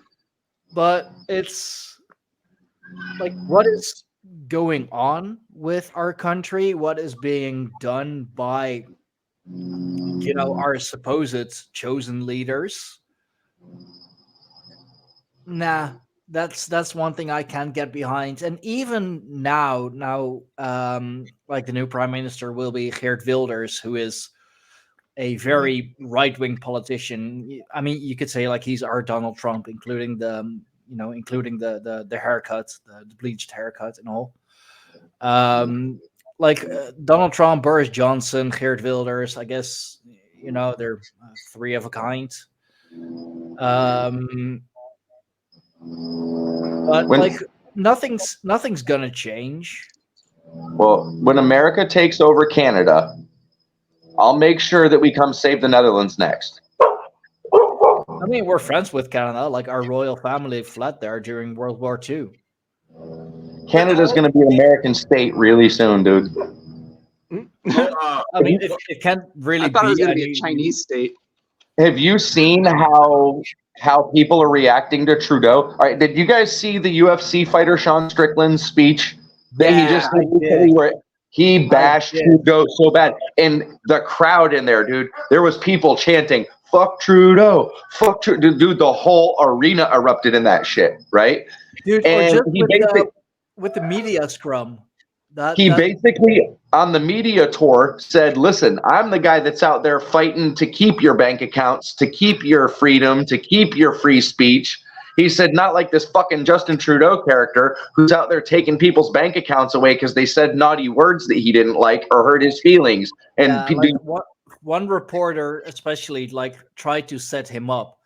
It's like, you've made some comments about, this community and this and that. Like, because you mean the mentally ill? Like, what if you had a gay son and and Strickland was basically like, You're an what about it? infection. That's it. Sorry, that's not gonna happen. It's so are you a gay man? Let me ask it again. Are you a gay man? I'm a supporter of the community, and those are the fucking worst.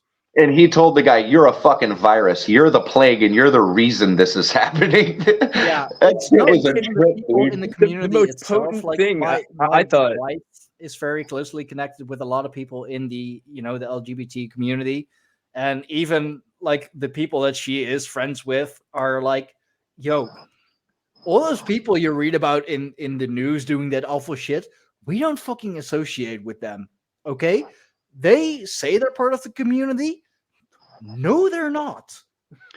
You want to hear the best part? We have a problem in America. Like you got, we were mentioning earlier. So you mentioned Ayn Rand, who wrote Atlas Shrugged, very libertarian, and then we also talk about Leave Me Alone, right? Yeah. Like and like these libertarian principles comes down to like don't hurt people and don't take their stuff. Yeah, and I mean, but the problem is that's just humane, right? Of course, right? It's what we teach our and let kids. live. I tell my kids, we have two rules: don't physically hurt each other, and don't take each other's shit, right? But the problem is we have this encroaching infection, to reuse his term, that's coming in on everybody. Now, if everybody is like, hey, just leave me alone, there's almost no fight until you get to that one-on-one level. So there needs to be some kind of like social uprising for the banality of evil, where we fight for that right to be left alone again, because it's been long gone. And we were talking about how all these past sins of having slaves and stuff like that. We're all fucking slaves. Like I don't even, we get our paychecks. The money's already gone, guys. It's like it's already gone. Like what is slavery? Taking their cut. Your labor being taken. What you produce being taken from you. We are all fucking slaves, right? And this leave me alone. Like I love that, and I stand by these principles of not being hurt. But where's the breaking point where we're like everyone's who agrees with that wakes up and gets together and does something about it, like what's happening in Germany? Like how bad does it have to get in America for that to actually fucking happen? And I don't know. I'm not 100% optimistic on it. I think like maybe a whole like complete collapse and total calamity has to happen before these are restored. But I mean, like we can't just wait till they come knocking on our doors, right? Well, I mean, that's why us as parents, especially, you, myself, and Josh, we have to make sure that we raise the next generation to be those fighters and to be the ones who do stand up. But at the same time, since especially Justin, like our kids are pretty much the same age, let them be kids. I And have one more thing to add to that too. I think that sometimes this gets swept under the rug, but there is, I think at the core of a lot of what's going on, a lot of this cultural invasion is this idea that right presupposes might, that we can go and imply this kind of like moral contraceptive to the will of natural order. And so this is where we get like, I think kind of a homosexuality, mental disorders, and in different forms of leftism kind of seeping through the cracks. But I guess like where I see this as a major issue is that like the alienation is not real. It's like all these leftists, they want to say alienation is your disease, and the reality is that alienation is essentially a kind of, it's the other side of the coin of might. It's like you've been robbed of your might, and for that reason you go out and you search for these surrogate values that mean nothing. You get caught up in a matrix, and that has nothing to do with life.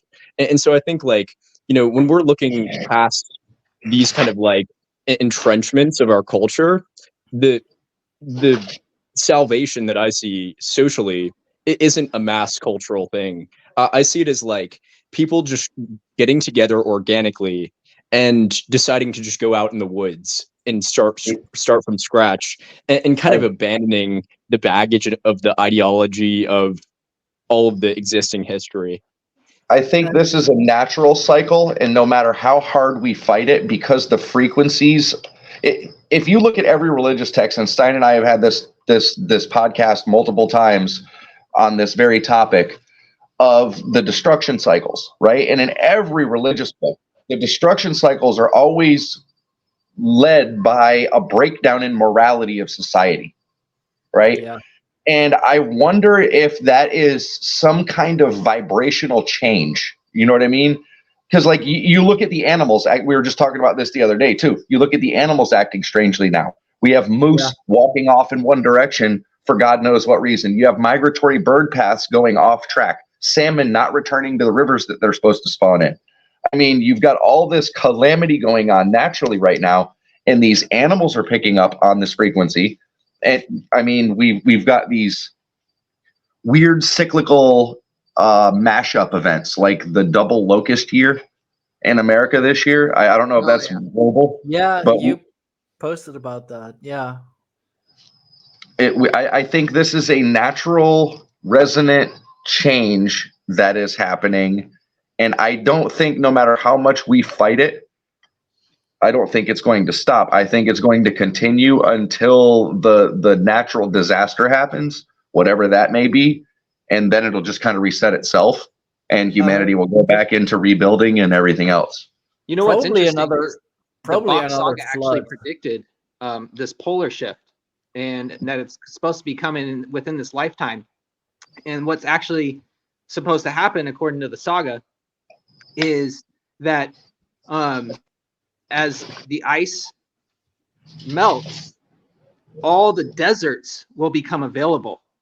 And we just saw this in December. I don't know if you guys saw this, but you know, there's like tidal waves in California along the coast. It's wild, and like I've never seen anything like that. You know, the ocean just like coming, 100 On feet land. short past the beaches, and like all these things are happening. But in Saudi Arabia, all their desert land, all their sand turned green, and it's grasslands right now, and it's growing green and lush and everything like that. And so all this land is becoming more and more available. And so when people say like, oh, what if the ocean rises and all this land is lost? We're actually gaining more because it's more inhabitable in all these other areas. And it's supposed to be going back to more of this tropical paradise. The Sahara Desert used to be like a lush green land, like way back, Well, we complain about global warming, but we only live along the 33rd parallel for a reason. I mean, most of humanity lives along the 33rd parallel because it's a subtropical climate, right? Now we're complaining about global warming, but what would that do? That would open up vast expanses of Europe, of South America, of the Antarctic, of Greenland. I mean, we would wind up with more available land, more farmable land, more forests, more everything. Perhaps the return of Doggerland. In kind of one point, or a few points I wanted to bring up to address a few things that I've been keeping a mental track of, is one point off that is, what if it's the Earth's natural cycle is this cycle of chaos, right? Like, what if it's the Earth's been around much more longer than we have, so who knows what its life cycle is, right?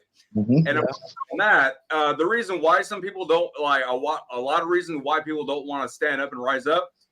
Would you like to be taken to a jail? Would any of you like to be taken to a jail cell right now and be jailed for your beliefs, or God forbid, God forbid, you are killed for what you believe in? Well, that's the thing about a revolution is so many people do it at one time that they can't. Right. Everyone's afraid and demoralized right now. Everyone is having all their energy sapped out of them. I don't know if anyone's been noticing the frequencies and the energies that has been kind of touching upon.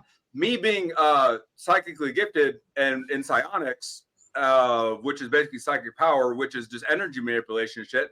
Like just me doing this, you know, I'm causing hairs to stand up on my forearm just by barely touching me, right? I'm extra sensitive to a lot of shit. And when it comes down to it, I can barely get up out of bed in the morning, guys. Like these energy fields that we're being hit with, HARP, everything else. These ELF waves, these extremely low frequency waves that keep us down in this third vibrational state and helps keep the illusion of the third dimension going, which I personally think that there's nothing outside my walls right now. I want to keep tossing some white pills, if you don't mind. So like in every revolution, it's the people who were responsible for the revolution that are the first to go once it happens. The bourgeoisie. Right now, what we're actually witnessing is a leftist revolution. It's them causing it, and they're going to be the ones that collapse. That is the saying behind every left-hand revolution. They eat their own children. Yep.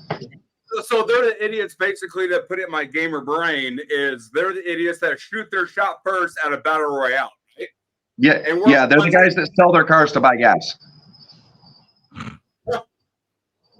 And a few other things I wanted to address, gentlemen, was what if I were to teach you guys how to transmute things and to help take all this negative and turn it into something beautiful? No, wait till 9 o'clock. I mean, you can. Like I've done the whole ritual with you. It's been amazing, and I definitely need to join in again sometime soon. And the best thing I can say is to one of my little fun broadcasts or whatever, the reason why I like to use videos from YouTube and crap, which in my opinion, if we can keep the internet alive, and please keep YouTube alive, please world, please for me. If we can keep YouTube alive, it could become the next Library of Alexandria or the first Akashic Records. With all the data that's getting pumped in there, fake or not. I mean, data is data, in my opinion. Information is information. And you can have knowledge without wisdom, but you can't have wisdom without knowledge. So what is superior? See, putting it on stone, I don't think, YouTube, I'll agree with you for a certain reason. I think we have such a vast amount of knowledge on YouTube that basically you could DIY anything you want to do right now, and it's there. You want to write a Kindle book, you want to fix a Mazda 3, you want to build a Maserati from the ground up, there is a DIY video for all of it. The problem is it's in digital code.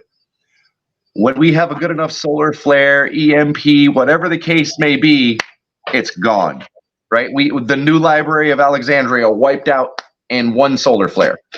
Right, or one EMP bomb. Out again, it's been wiped out before. As long I think if the human health, we need to go back to putting it on stone, man. Old school, runes on stone. No, I disagree. Story. I mean, that works too. That works too, unless they kill all the storytellers. Well, which they've done in the past. Well, so I'm super into this box saga, and I'm realizing that all of our words are actual stories in of themselves. Yeah. And with the keys to understanding the sounds our faces make and the meanings behind them, you can actually derive all of these stories from our words. And this concept of this tour friend, you're a friend, right? That you have your own gifts and knowledge and skill sets, and then you teach it to someone else, and then they also download their gifts to you. And we don't really need all that much, to know how to grow food. You just plant the seed, guy. It's in the names of the months or the zodiac. You can use the zodiac, like, okay, I'm gonna, when the sun rises in Taurus, I'm gonna put the seeds in the ground. And the month after that, I'm gonna burn the wood from the previous trees that were planted, years ago, and create this ash layer and regrow the land and things like that. It's all the solutions already built into the knowledge that was already given to us. And I think that's one of the things that this religioning of society and civilization is trying to hide from us. That's why, there's a lot of people like this guy Micah Dank, who's going through these ancient texts, and they're like, "Oh, this is actually just astrology." I did a show with Micah.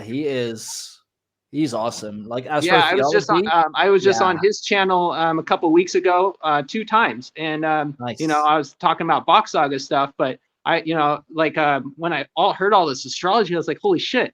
Like, Narco Longo's doing a lot of that stuff too right now, and encoding it of how to live in when all of this collapses. If it all collapses, there is the knowledge that's already been given to us by our ancestors.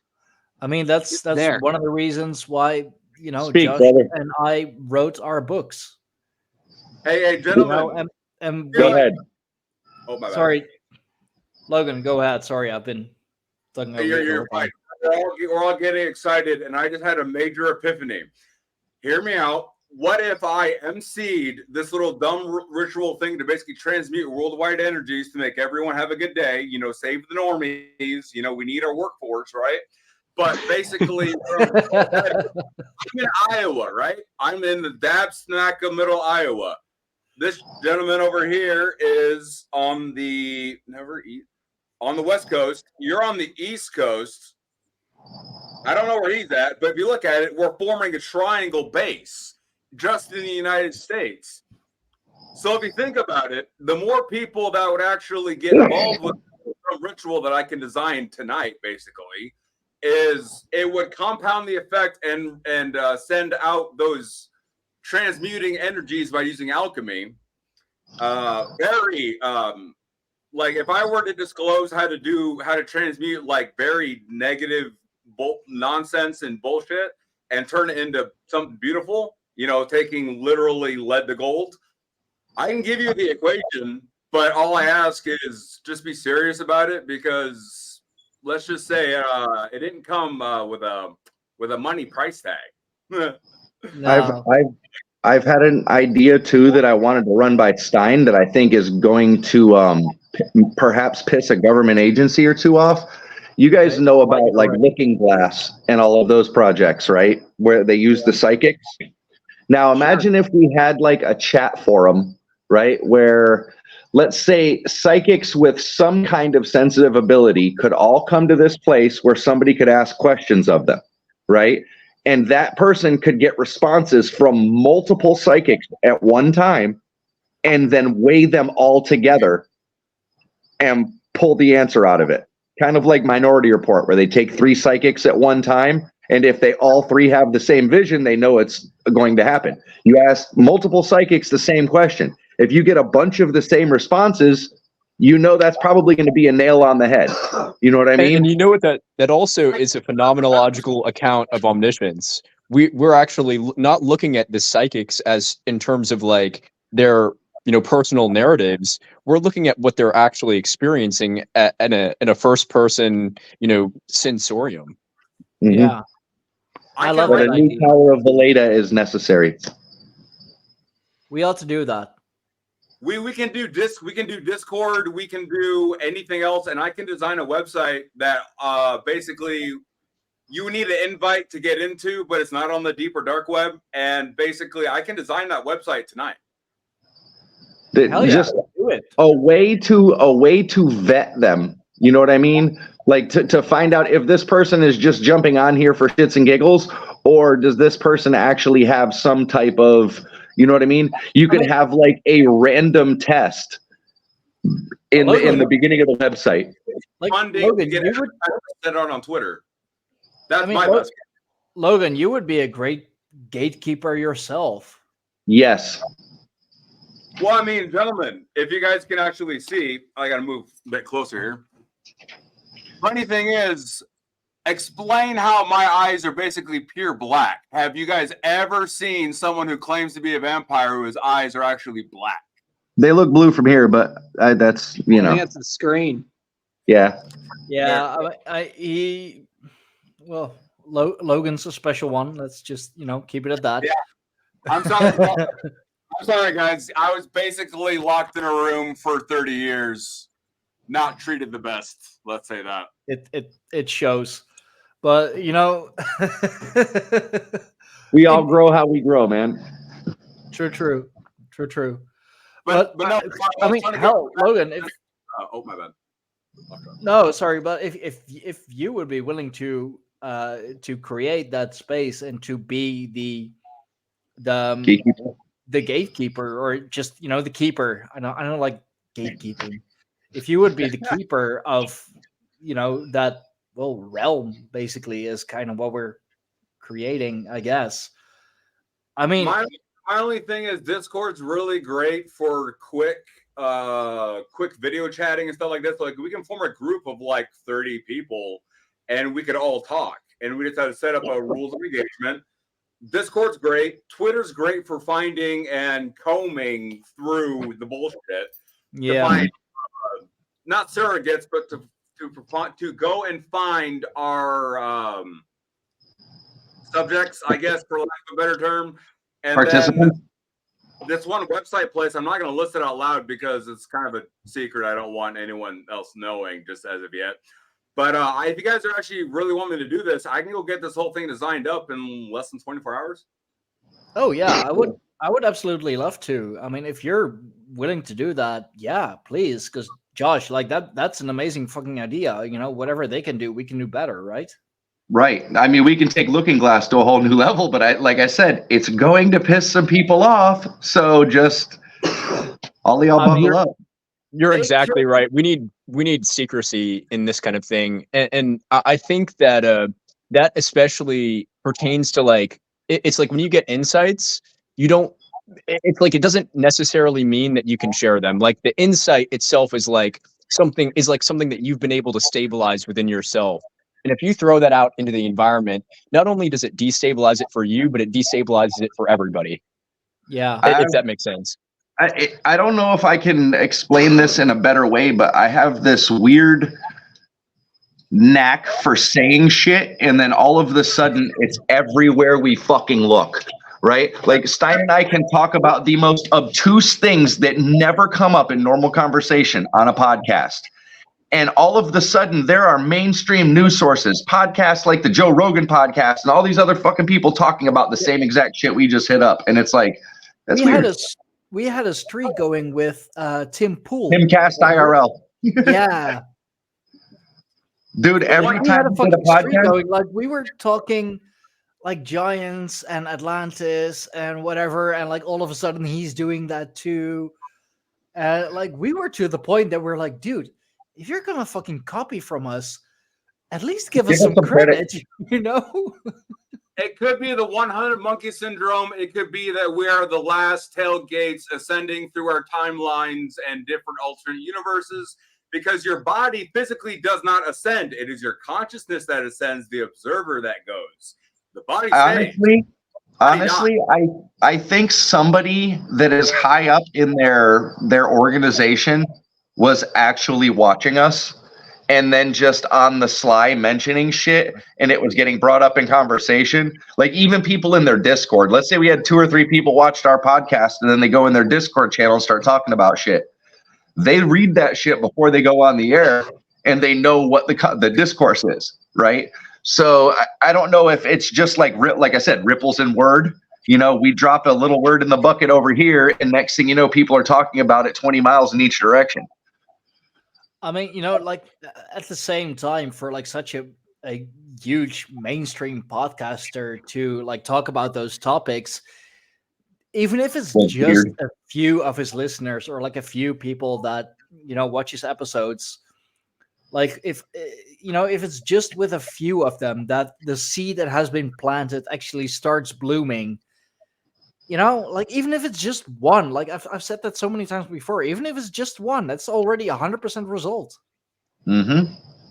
Drops in a bucket, man. There's a lot of bullshit though, and a lot of pandering out there with a lot of these topics that in these communities and these side communities, and I think it's it's a shame because we do have a true origin story of humans that's not woo woo and too esoteric or anything. I mean, it is hidden, which is the meaning of esoteric, but talking aliens and things like that, it's fucking just trying to cover up what the Our truth ancestors. of, what our ancestors were trying passed on to every generation up until the point where we have this religioning of everything.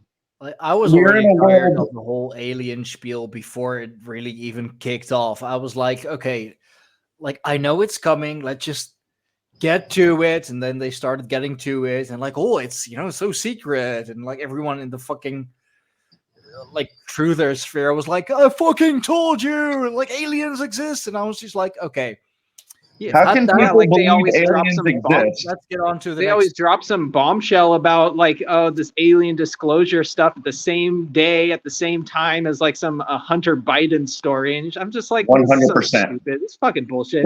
Like we all came from a father. Every single time he's mother. been indicted, there's been a major disclosure the same day. That you're not kidding on that. I mean, it's literal. Every time that Hunter Biden has been subpoenaed or had a court case, there has been a major UFO disclosure the same fucking day. Which is it's all fucking distraction and bullshit, and I just don't want to see our actual true history and our true like heritage and ancestors stories buried. And it's already been, they've already been working on it for over 1,000 years. I don't want to see the shit buried. And it's not a big leap of what actually happened. It's not like, it doesn't take a belief or anything. It's just an understanding of hearing the story from the beginning to now, whereas we're trying to understand history, like, okay, what happened today, but what happened yesterday and then the day before. And it's like, you don't read a book backwards, and I mean, that's why I started the Tribe of the Greyhorn Pagans. That's why I started this podcast. That's why Josh and I wrote our books. That's why I'm fucking doing this roundtable, which initially was supposed to be about like, what do you want to be when you grow up, but I do my Substack. I mean, like, I guess like all of us grew up into being I never imagined I'd have paid subscribers on Substack. That is what the point of growing up that we're understanding, is that we want to understand like what is going on. Most people, 99% of people, the normies, they don't care. They don't even know. They don't even realize. Like, they don't even understand how fake money being printed affects the prices that they pay. They're just like, oh, shit sucks. I don't know. And they have their burger, beer, and football on Sundays. That's the thing. That is the point. We've So we are created still a on the same sedentary. topic that we started out with. We're just exploring it. Sorry. We've created a sedentary society. It's going to take some natural destruction for it to go, and I think that's coming a lot sooner than fucking people think, right? And I hate to say this, but the liberals and the let me just say the left in America has set themselves up to be the first ones taken out by crowding into cities, by building into really low-lying areas, by basically doing the most asinine things humanity could possibly do. They've done all of them. Aborting their children. Yes. Yeah, I mean, Jesus. Yeah, it's unsustainable, no matter how, across, a timeline, like not too long, they're just going to dwindle. and their ideas don't succeed because they can't stand up to scrutiny. I mean, how long can they gaslight I like to keep eugenics throwing on these us? white pills. These are acts of desperation. The shit, it's not working. They're Just the gaslighting fact us that with we're having this eugenics. conversation, we all know what each other are talking about, is a positive sign. Yes, but I mean, think about how dumb you have to be to actually fall into that, getting gaslit by eugenics, right? To think, okay, it's a great idea for me not to carry down my family line and beliefs because that's only been programmed into humans since the beginning of time. You're fighting the most base instinct of humanity. But check this out. Carry down. My realization only began in 2020. I didn't give a shit about anything that we were talking about today. I had no clue to even think about it. I had no thought. I was a lefty, I guess, or like, I don't know. I didn't really even participate in voting or anything like that. But when COVID happened and the lockdowns, I was like, wait a second. What is this? And then I started asking the question. A lot of people woke up, bro. A lot of people had enough time to sit down and look around. Yeah. How often have I said that? Go ahead, Logan. How often have I asked that question? Like, I do wonder. Logan's stuck on an idea, Stein. Like, for how many people, like, COVID was their 9/11, if you will. Like, we all know that, like, during COVID, a mass awakening happened again. Like, with so many of these huge world events, the aftermath is like always a great awakening of some sort. I mean, my great awakening, even though I'm Dutch, like started with 9/11, because of my uncle, really. Like, no, like because of fucking memes, even. Like, so it's like people were seeing like devil memes faces in the smoke and whatever. So, like back in high school, we used to look that up for fucking shits and giggles. And I believe I spoke about it with my uncle, like my mother's brother once, and then he told me to watch the documentary Loose Change, and Zeitgeist. That like it basically it went from there, and I was, gosh, how old would I have been? Like 11, 12 years old? 13. Perhaps? I was 12 and I got the Anarchist Cookbook. It opened my eyes. Oh yeah, dude! I remember that shit. I had it following downloaded on a laptop. We made Hey, gentlemen, with the Maid Mother Crone, what we can do is, what has every tribe always done? They have always maintained certain sects within said tribe that adhere to certain jobs, right? So if you want to make all these stories, I hate to say it, my good sir, you're going to have to rise up and memorize those stories to the core, to your very being, and ingrain it into your DNA and your soul. And you're going to become the caretaker of those knowledges, of those wisdoms, of those stories. And it's your responsibility to do that. Like in the Maid Mother Crone, when we get to different stages of our existence, basically we take on different roles that is ascribed at the Order of Ages. We have that in the tribe. Like, I mean, Josh is, the tribal Thane. He's my right-hand man. I mean, like, we're basically brothers from another mother. I mean, we're so fucking similar in some area sometimes. Historian and cherish. And I mean, the Thane's wife, she's like more in the background, but like a huge support for Josh. We have my wife, Firefay, who is a huge support to me, and basically the tribal mother. And then there's Raven, our Vitki, our card reader, our rune reader. Like, what is he? The magician of some kind. Cardomancer. Yeah, gentlemen, I gotta take off, but I just want to say thank you so much for this high level conversation. Oh, absolutely. Before you go, like, plug yourself real quick. I just like the Shellbox Saga, so watch all the videos. Coming Friday, doing a one-on-one on that. Yeah, let's talk about it. Hell yeah, I'll set it up. Send you the invite soon. It's been good, man. Thank you for coming. All right, cheers. How do I get off the bottom right? Yeah. We already kind of have like an inner circle within the tribe, also with like Oculus Veritatum. I forgot his fucking I forgot his government name even. I mean, like, dude, He is the Josh, I don't know craftsman. if you've seen the like the tribal chat, but man, he opened up about some shit. Holy fucking hell! And like, he's getting really, he found his place in the tribe. He found his, his place with us because, like, we're like-minded people and we actually, well, listen. So Oculus needs somebody to help him boost his confidence because he has been beat down for years, brother. yeah, And he's getting encouragement from the tribe, and it's opening him up and making him a bigger and better person. yeah. Does Oculus go by other names? Would I have met this person?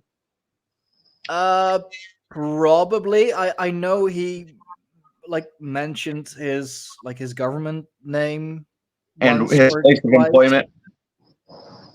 Yeah, He works at a really cool place. He works at that Evermore. Yeah, Evermore, that fantasy park. Oh, Nice.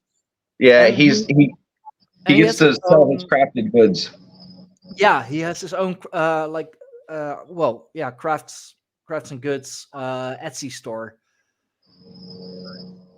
Oh, one thing I want to say is we got to be a bit careful when they go and push out these distractions, and then they kind of gauged out roughly what's going to happen in the collective sphere, but they don't always get it right because the future is always changing, right? Like a river flows into many things and changes. But the one thing that I kind of would like us to start maybe being a bit more mindful of and putting a bit more effort, not to say that anyone has been doing it already without my knowledge. What if we started fucking with the energy fields, the knowledge fields, like literally go on Twitter, literally start dropping everything we know all at once and literally I've been doing that. everything we have. Like What if they if- come with a shotgun Yeah. effect, dump What it if- all. What do you think we're doing on the podcast? Like, what do you think we're doing with the roundtables? Like, what? Logan, go look at my Twitter feed, bro. I have been buckshotting that shit. Oh yeah.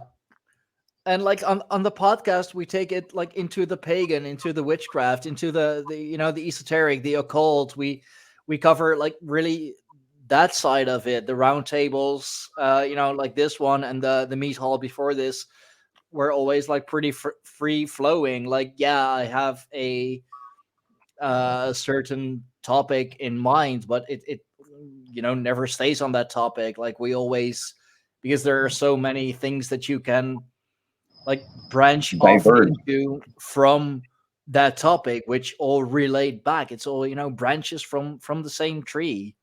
And my last point before I go listening to things for me to answer and hold on to test my memory, I will actually drop an actual real ritual that was passed down in my coven to heal people.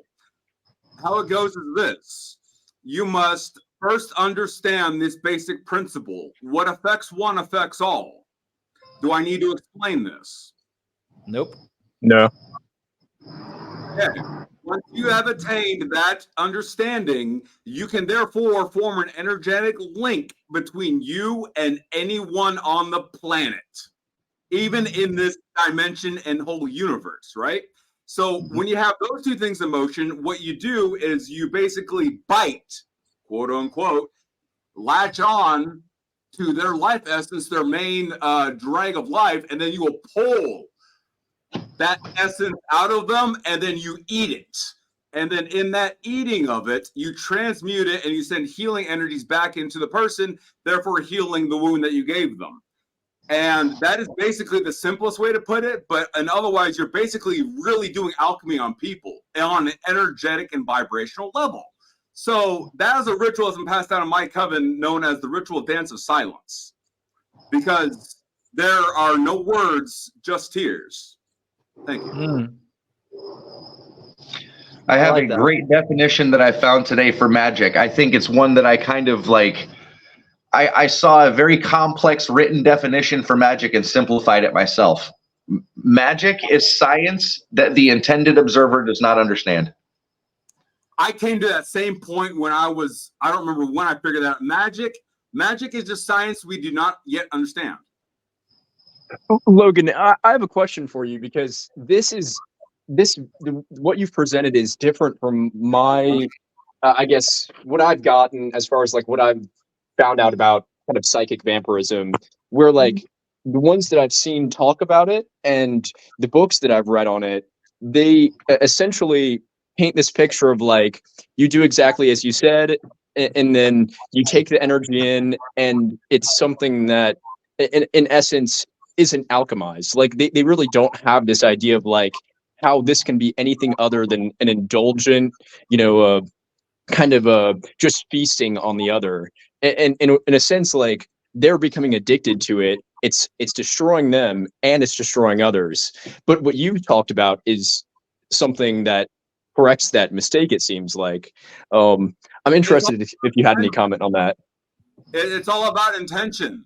See, if I intended to let my hunger break free from the restraints that I placed upon myself, mind, body, and soul, right? If you were to look, and if you have eyes to see, you will notice that there is literally chains of light, dark, void, heaven, hell, and who knows other things I'm not going to tell you. That's literally holding me back. Because if those restraints were ever loosened, I will consume this entire planet. My hunger is unending, but I can channel it and allow myself to feast once in a blue moon. But I do it with an understanding that I'm going to give more than I take, and the things that I take will free them from what they're going through. And that was something that I passed down in my coven, because we didn't believe in hurting people for no other gain. Like, if we were to do these works, do these magics, do these rituals, we did it to heal. We don't do it to kill, but don't think we don't know how to. I have one more question for you, because you brought something up that it just struck in my mind, this other thing. And, it's sort of unrelated, but I'd love to get your reception of this. It's a quote here. The quote is, "Here, Sandica, some teachers are..." Yeah, those. Oh, yeah. No. Lost the audio. We lost your audio, bro. I don't know what's happening. Oh, is it not going through? No, I mean, now it is. We can hear you. I'm not sure Yeah. what happened. I was reading it from somewhere else. I'll just post the text in the chat. Okay, yeah, that works.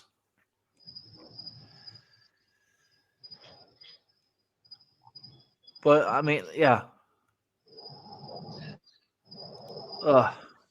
This And has it's been like, a lot of people have a misunderstanding about psychic vampirism. Like, some people have done rituals to attain these powers and abilities, but I was, unfortunately, in my own opinion, I was cursed this way at birth, because let's just say the circumstances that surrounded my birth, very esoteric.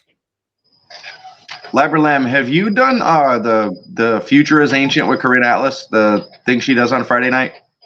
Where'd he go? Oh, he just dropped out. Uh-oh. oh dear. I was thinking about jumping onto one of her feeds, though. She has the Future is Ancient going on. Every Friday night, she does another feed. On Twitter, she does the live spaces, and I was thinking about jumping on one of those. Yeah. Should we host a space every now and again, or should we keep it with this round table? I mean, I'm immensely grateful that I've actually found this community, because I was ostracized and exiled for basically existing by most of humanity. And, it's nice to actually meet people who actually treat me like a human being for once, It means a lot, is what I'm trying to say. But I'm grateful. Well, you are more than welcome in the community. For sure. But yeah, You were what's up? He's back. You were asking me something, but I pressed the wrong button. Yes. Have you done have you seen the Future is Ancient streams that Corinne Atlas does on Twitter? Her spaces she hosts every Friday. No, I haven't. I've been in one space with her, and she was on the first roundtable we did with a bunch of other people. She does a lot of stuff with Headless Giants. I believe they do most of their spaces together. I was listening to some of them. There's some pretty deep shit in there. I wanted to see if we could get like a bunch of our members in there one week. We should. Ooh, can we formulate a group chat on Twitter for everyone that's on Twitter so we could better coordinate for these things? Yeah, for sure. I don't see why not. I have one called the Human Community. It's in the groups on Twitter. It's THC, the Human Community. The DMs. Oh yeah, we could do that. Okay. Yeah. We just have to throw a group together. I mean, it's not that hard. Logan, like you have your own community there as well, the Acolytes of the Serpent's Hand. But I think DMs would indeed be suffice for the coordination. Yeah. We don't want any joy killers coming in and ruin our vibrations. No, that's true. DMs is a little more private. Yeah. At least the illusion. Yeah, at least there you only have the FBI in. Fair. Akashic Records knows all. There is no privacy. I will break that wall for you now. And there are government agents out there taking advantage of this. And the funny thing is, I will burn the Akashic Records to the ground. One day, I will. Because you know why? If it truly matters, if it truly is so important, then why can't you make it again? Library of Alexandria. I have that quote. If you're okay with reading it through, I have it on a book right here. It's this one here, and then this one here. Is it visible? Can you put it a bit closer? I'm blind as hell. Okay. Here, maybe that will be better. Yeah. I don't think it's going to focus properly. Can you read it out loud from here? Oh, I can. Yeah, that would work too. It says, "Here, Sandika, some teacher is a traditionalist, finding truth in traditions. He teaches the Dhamma by tradition from somebody else's words handed down, according to a collection of texts, a Pitaka. But for a traditionalist Sandika, for a teacher who finds truth in traditions, some of it is well learned and some of it is not well learned. And so in some ways he is right and in some ways otherwise. And furthermore, Sandika, here some teacher is a reasoner, one who investigates. He teaches a Dhamma hammered out by reason, following his investigations based on his own intelligence. But for a reasoner, Sandika, for a teacher who investigates, some of it is well reasoned and some of it is not well reasoned. And so in some ways he is right and in some ways he is otherwise." That is the folly of madness. It is a madman or madwoman's attempt to rationalize what they've experienced and apply logic and reasoning to it, and coming out to the same area that they were beforehand, which is nothing has been gained or lost. It just is. Interesting. That's what I say to that. That's me. I forgot to tell us in the other introducing myself in this way. But when you're actually communicating with me, my psyche's been fractured at least up to 10 times. So you're communicating with a literal hive mind of 10 other Logans, 10 other mad men and women inside my mind. I thought that'd be a fun caveat to throw out there. You know, I would tell you there's an app for that, but I think that's like the one thing there's not an app for. Not yet, unless you create it yourself. MK Ultra yourself. Go to my Twitter page and figure out how.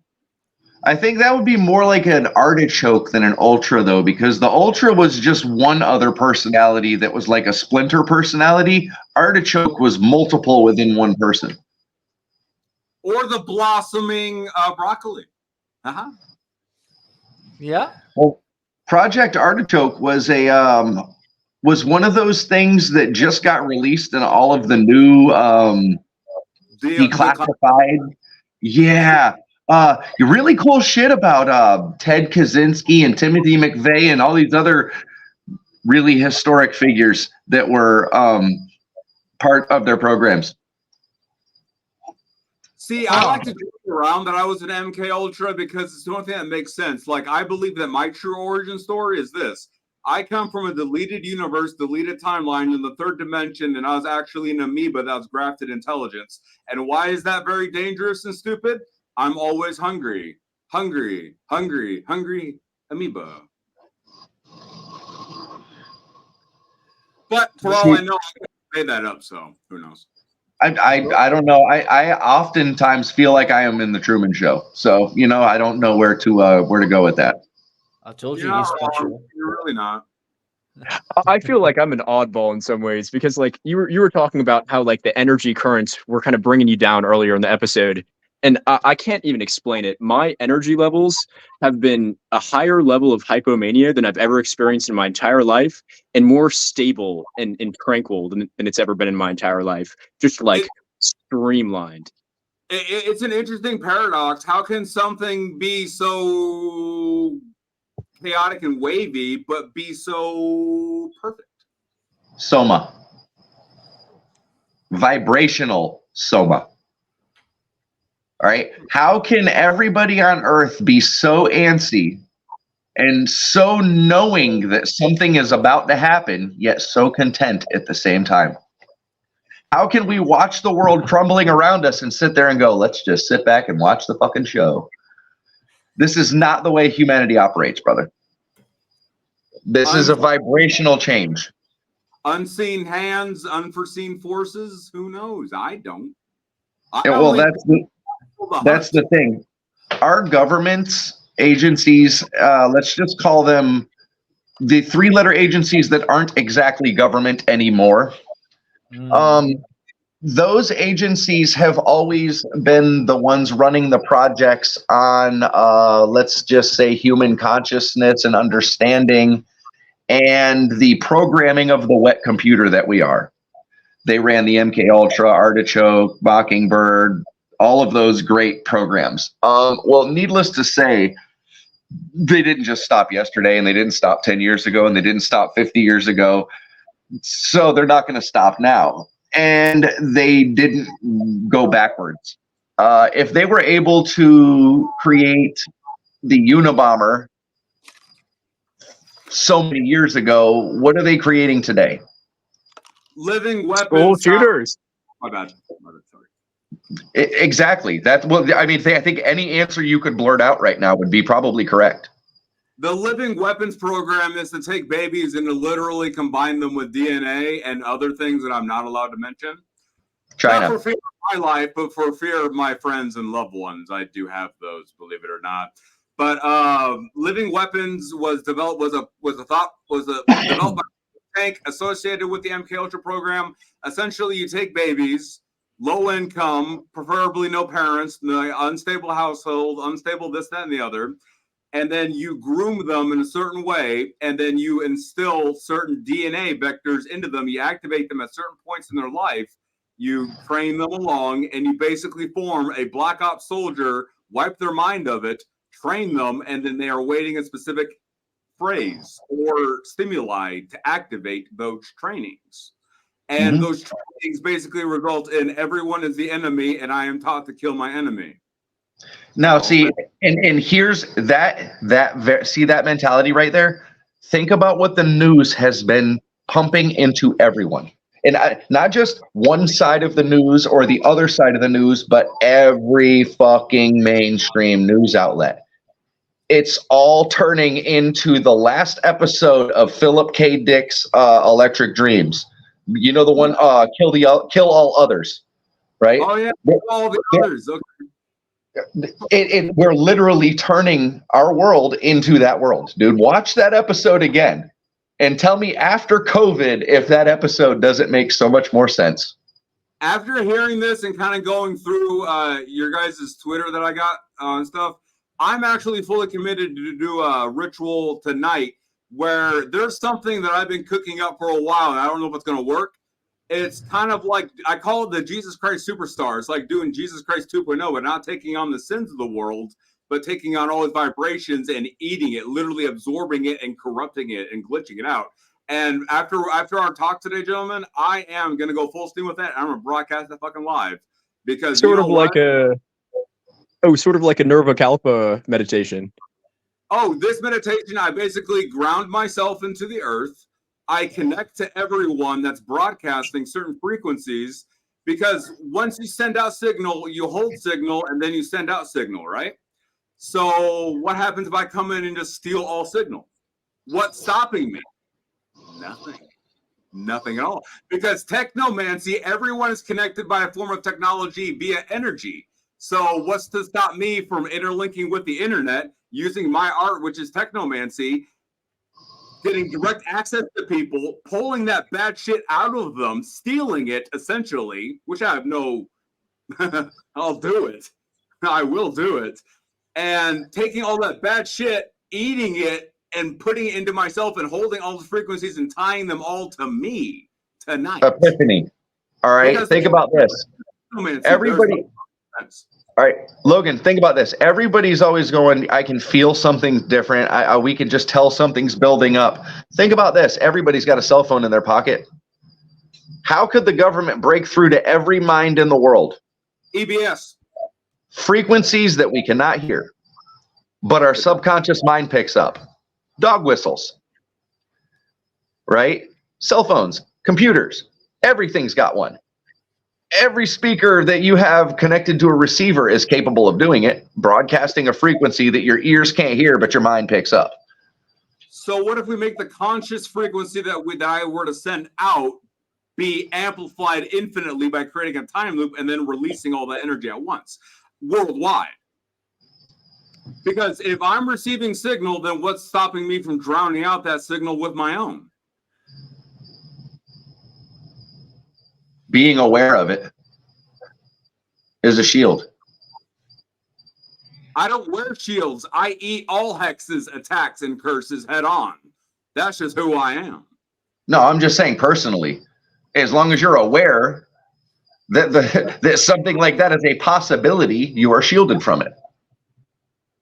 Awareness grants protection. Crap. Ignorance is the true enemy of us all. I've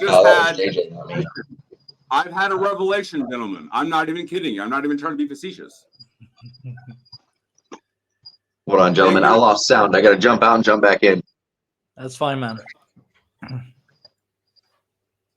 But yeah, I would also like to say, let's see, that's one, damn it, 3, 8 pathway, and the threefold mind, body, spirit interlinked with one another makes eternity. Okay, that makes sense. I just want to say everyone should give credence to the local madman on the street corner, because we do it for free, and we do it because they actually tell us they love us. You know, that's a very valid thought in itself, though, that I have been visiting quite often. And it's that everybody says that, you know, like in the Western culture, we're always programmed from birth, you know, magic doesn't exist. This isn't real. That's not real. But as children, we see these things, right? Some people don't grow out of that, right? And when they get older, we just say they're mad, they're crazy, they're a little touched, there's something wrong with them. You know, their elevator doesn't go to the top. There's a million ways that people word it, right? And a million niceties that they try to give it. But it all boils down to essentially them calling that person crazy. But is that person the only sane one in the room? Because they're aware of certain things that the populace is not at large. Right. Now, I don't discount the guy on the corner screaming the end is nigh for that very fucking reason, because I also feel like myself that the end is fucking nigh. You know what I mean? So, I mean, I can't just sit back and not do anything about it. So I'm very vocal about it. We try to spread the word. You know what I mean? We put the vibration out there and see if other people pick up on it. Like Stein said, if one person hears the message and decides, okay, the cities are going to fall, and they save their own life by getting out of them, or whatever it may be, if one person picks up one nugget of knowledge, we've made 100%. So, I mean, that's it. And it's like, I know, like, how I look at it is I could die in the next 30 seconds. There's nothing stopping me from perishing in the next 5 seconds. But I describe the notion that I'm going to survive 1 second at a time, and I'm going to try to eke it out in the cities, because I have no choice. I'm limited by finances, and I have everything I need to give me a fair chance. But I don't expect me to survive much more than a week, honestly, gentlemen.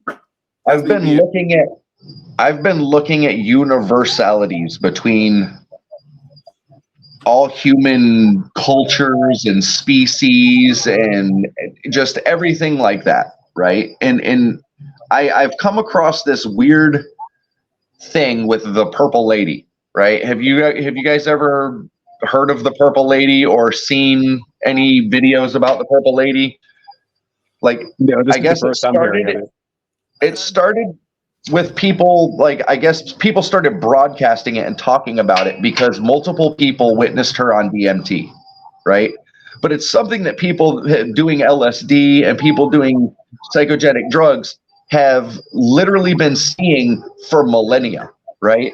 And I wonder if everybody is seeing the same person when they enter that vibrational state, when their vibrations break free of this realm because of whatever they're doing at the time or whatever mindset they've put themselves in at the time, and they meet the Purple Lady. Are they meeting one of the original architects, or is she just a guide? You know what I mean?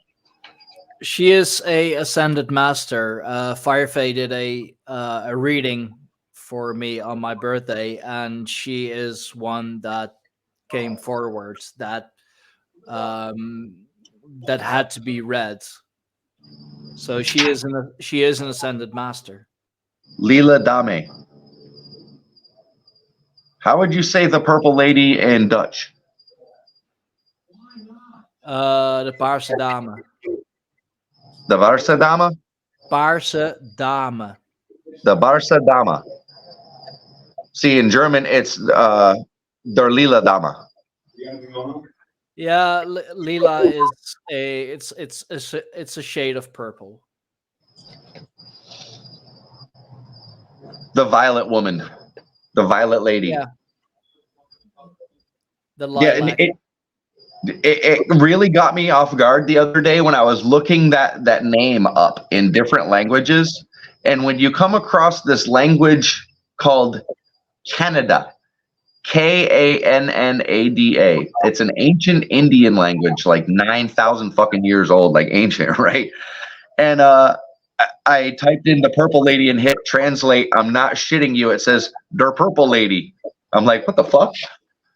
Dude, I'm hitting it in Estonian and it's like all weird text and shit and Slavic. It's like all over the fucking place. I hit it in Canada and it's Der Purple Lady. And I'm like, what the fuck, dude? They just said it in English with a Hindi accent. That is actually hilarious. That is literally hilarious, man. Dude, you want to get Google in some shit circles, right? Go ask Google what the oldest civilization is. It will tell you Mesopotamia, right? Then you ask it how old the Minoan culture is. It will tell you it's 3,000 years older than Mesopotamia. Then you ask them what language the Minoans speak, and it says English. Fucked me all up. I was doing that shit the other day with Google, just getting it in these fucking loops where it lies to itself. Right. But yeah, I would like to. I'm getting a channeled message, so beware. Oh dear. Whatever art and whatever faith you ascribe to, double down on that shit. Pray every day and do what you can with what you know to deal with what's happening. We don't need to sit by and let this stuff happen. We can go to our temples, we can go to our altars, and we can do our rituals. Because it's really all we have left that's pure and sacred is the rituals and our connection to the divine that we have cultivated ourselves. I've been trying to start a movement with local pagans, Logan, and to do exactly that, right? I have been dearly trying to do this in my area, right? Where like one day a week, all of the local pagans go to the nearest state park to them. Right? Yeah. Or whatever the you could pick anything, you know what I mean? It could be a fucking library or whatever, right? But they go to that one location and meet. And to get people that are naturally solitary to come together for something is dude, it's worse than trying to pull teeth. It's fucking insane. When you're dealing with the pagan community, a lot of them have a lot of beliefs. I don't want to mix my vibes with the bad blood or that group or whatever. Yeah, I mean, we've been solitary practitioners for how long? Because we were forced to. Yeah. It was practice in silence or die. Right. You know, everybody says, I wonder why their texts are only carried down in spoken form. Gee, I wonder. Yeah, I know, right? And I would like to say, can I make an introduction into one of my friendly pagan community members or whatever? Maybe one of my friends, basically, but one of my friends we have dubbed the High Prophet of Truth, and it has many connotations. Hey, the more the merrier. That's fine. Bring it in. This is another community that's basically doing what you're trying to do. I told you last time. We're talking about any topic under the sun, but mostly pagan stuff and current events and stuff. Sounds good.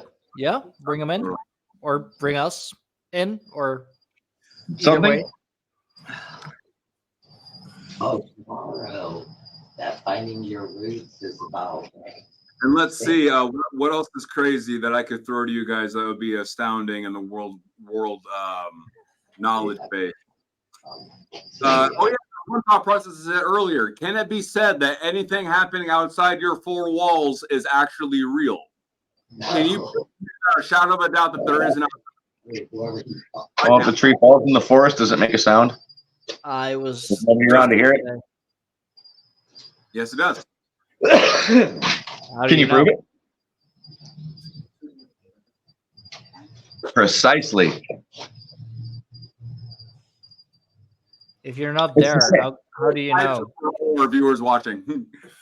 It's the same concept as if I'm not observing it, is it actually happening? That's the Truman Show idea. Is all of this around me just here for my existence? Are you the main character where all the NPCs making this go for you to understand or realize something to wake up? See, I think the Hall of Souls ran out a long time ago, and there's been so many bastards born without souls in the last couple thousand years that there are thousands of NPCs out there. I mean, like, speaking of NPCs and, you know, like creating the world and whatever, I used to be a RuneScaper. Like, I used to play RuneScape. I still like to watch. Who didn't? I still like to watch, RuneScape content creators, and it makes me think, you know, if you're not there, does it even exist? Like, same with games, like the render distance. You know, are you just creating the world by simply walking through it? Because in a game, like the place that you are at that moment, you know, let's keep it RuneScape, you know, the place that we all start tutorial islands, or you know, on the main map, Lumbridge. Yes, I know those names, don't ask me why. But, like, those cities, those places in game only exist because you are there at that moment. As soon as you move yourself away from it, outside of render distance, if you will, Yep. The world collapses. It doesn't exist anymore until you enter it again. Yes. Are we walking in a small bubble and with nothing but a void around us? Right? And then occasionally our bubbles collide. Are we creating the world as we see it by, you know, literally walking through it? If I go to the grocery store, like, is my apartment and everything in it still here, or does it only appear by me entering the space again? That's taking the I think, therefore I am to the next level to I see, therefore it is. Yeah. I think I solved something like this a little bit longer ago or whatever. It goes, the things that you imagine become the things that you think about, and the things you think about you then observe, which then becomes your reality, which then invokes and molds your imagination. So what part of that do we have to have 100% control over to fucking bend reality? Well, we already do. If we can imagine it, we can create it. We are creatures of will, and we already bend our reality. So my research into reality bending for 32 years has been for bunk. Well, I mean, if you look at it on a micro or a macro scale, it's completely different. You know, you're looking at it at a macro scale. Look at it at a micro scale. Walk outside, grab a pile of earth, and shape it into whatever form you want it. Boom, you've just melted the reality around you. You know, you can cast metal, you can 3D print, you can do anything now. I mean, like the four of us that are you know left on this roundtable still, like we all live in our own reality. Like we all experience the world in our own way. I mean, yeah, like we live on the same planet. We live in the same, or well, presumably we live in the same physical dimension. But I mean, I don't experience the world the way you do.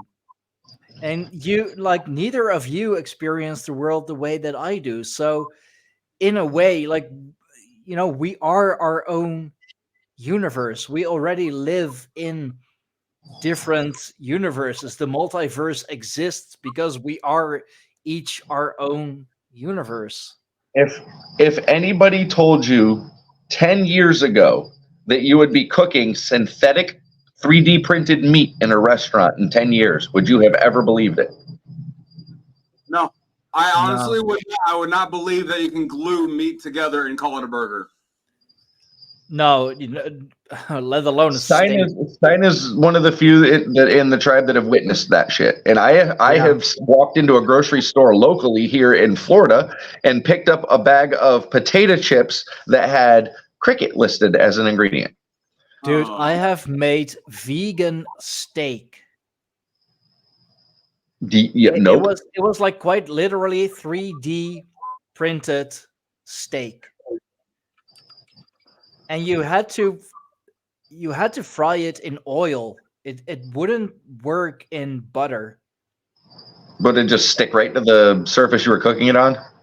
Like Play-Doh? It's just, but it's such a weird concept to me, though. Like it resembles steak, but it was definitely not steak. It was supposed to look like steak.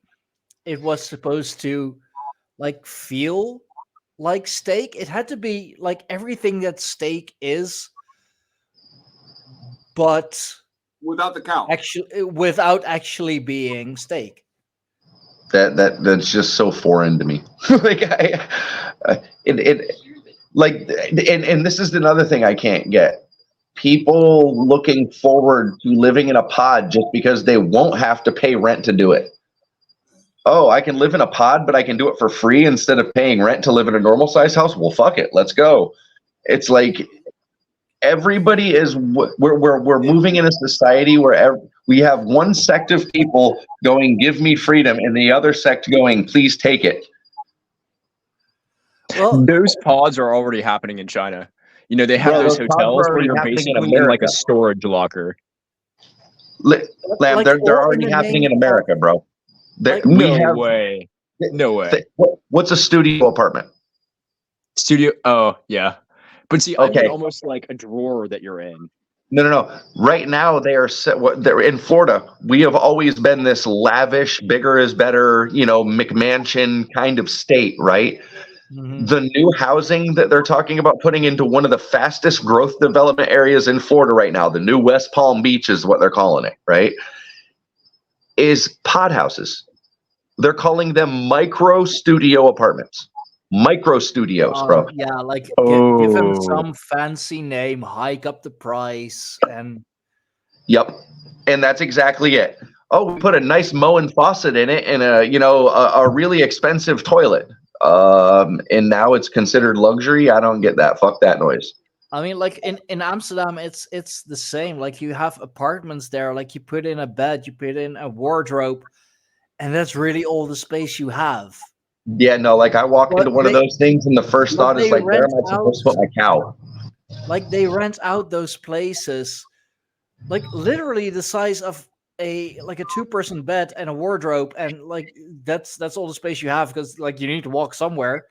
It's walk-in closet size. Basically, Shared- here in the U.S., we'd shared consider a walk-in bathroom, closet size. shared kitchen, everything.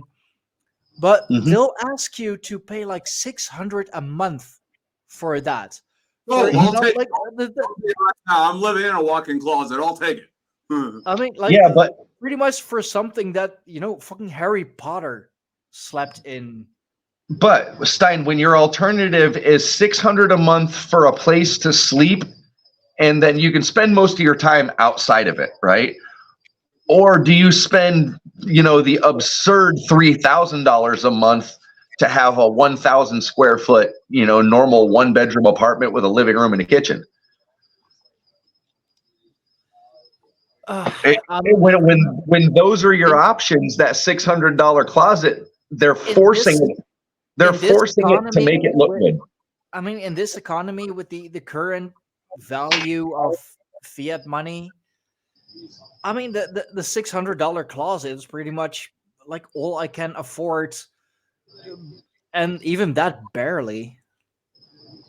Yeah, like we're at a point in Florida right now, right, where let's just say a diesel mechanic that's been working somewhere for, I don't know, about 5 years, and a nurse that's been at her hospital for 10 years, with their income together, can't rent a 1-bedroom apartment in the ghetto. In the ghetto? Yes. In the bad I'm not kidding you. This is not a joke. There are 1-bedroom apartments in the worst part of Florida, literally one of the highest crime rate areas in Florida right now. There are 1-bedroom apartments that you literally need a doctor's salary to live in. They are making the housing prices fucking impossible, bro. So you need to be a doctor making like really good money. $109,000 US dollars a year. 109 grand a year is the income qualification. Yeah, it's fucking absurd. To live in the fucking ghetto, to live in the worst of the worst. We're nearing Manhattan prices. Yes. Like to basically live between, criminals to be potential criminals. Mm-hmm. Wow. Oh, dude.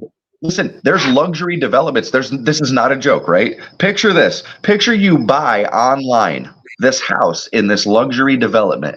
On the videos, you see the golf courses. You do a video tour of this gorgeous house with these marble floors, and I mean, like, completely tricked out, right?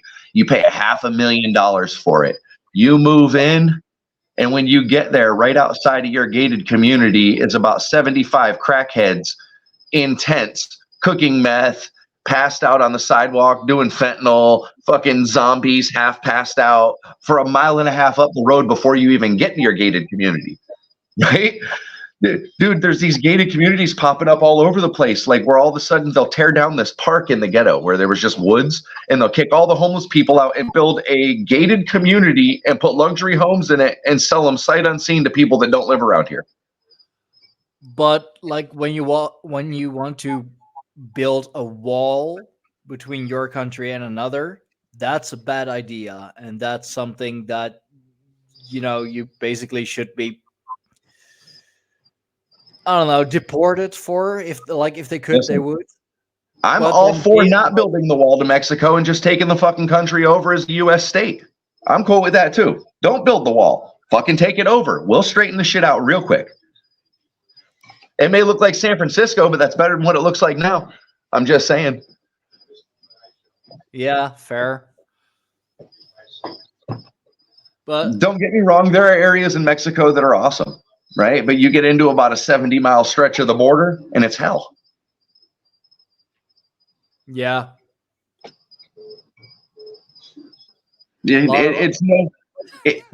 It makes no sense for our country to be starting wars all over the world right now, and at the same time open up our border. Meanwhile, the FBI, this is no joke, our FBI and CIA are putting out news bulletins, hey, watch out for terrorists that may have crossed over the southern border, because we now believe there are terror cells all over the United States that have accidentally snuck in over the last 3 years. And then at the same exact time, opened the door wide open. at the same time, you have Texas sending their National Guard to the border to block it off, and the Biden administration coming in going, move, we need to let those people in. It's fucking crazy, dude. We're living in a jacked up, upside down, back asswards fucking planet right now.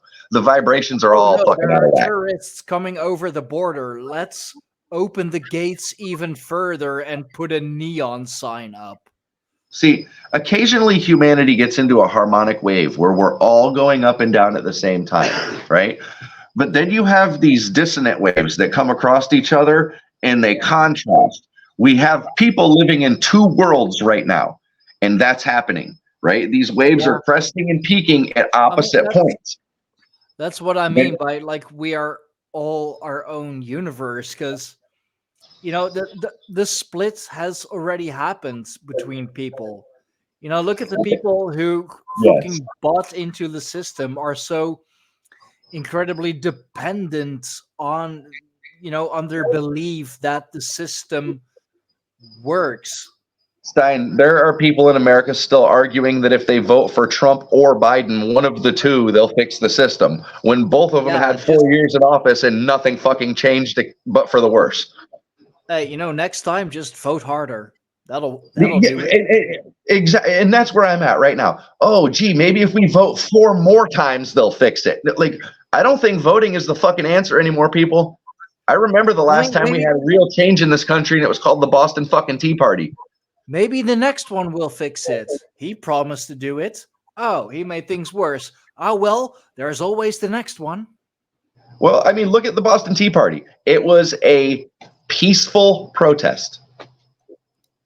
I mean, yeah, you'll piss off the British if you throw the tea into the harbor.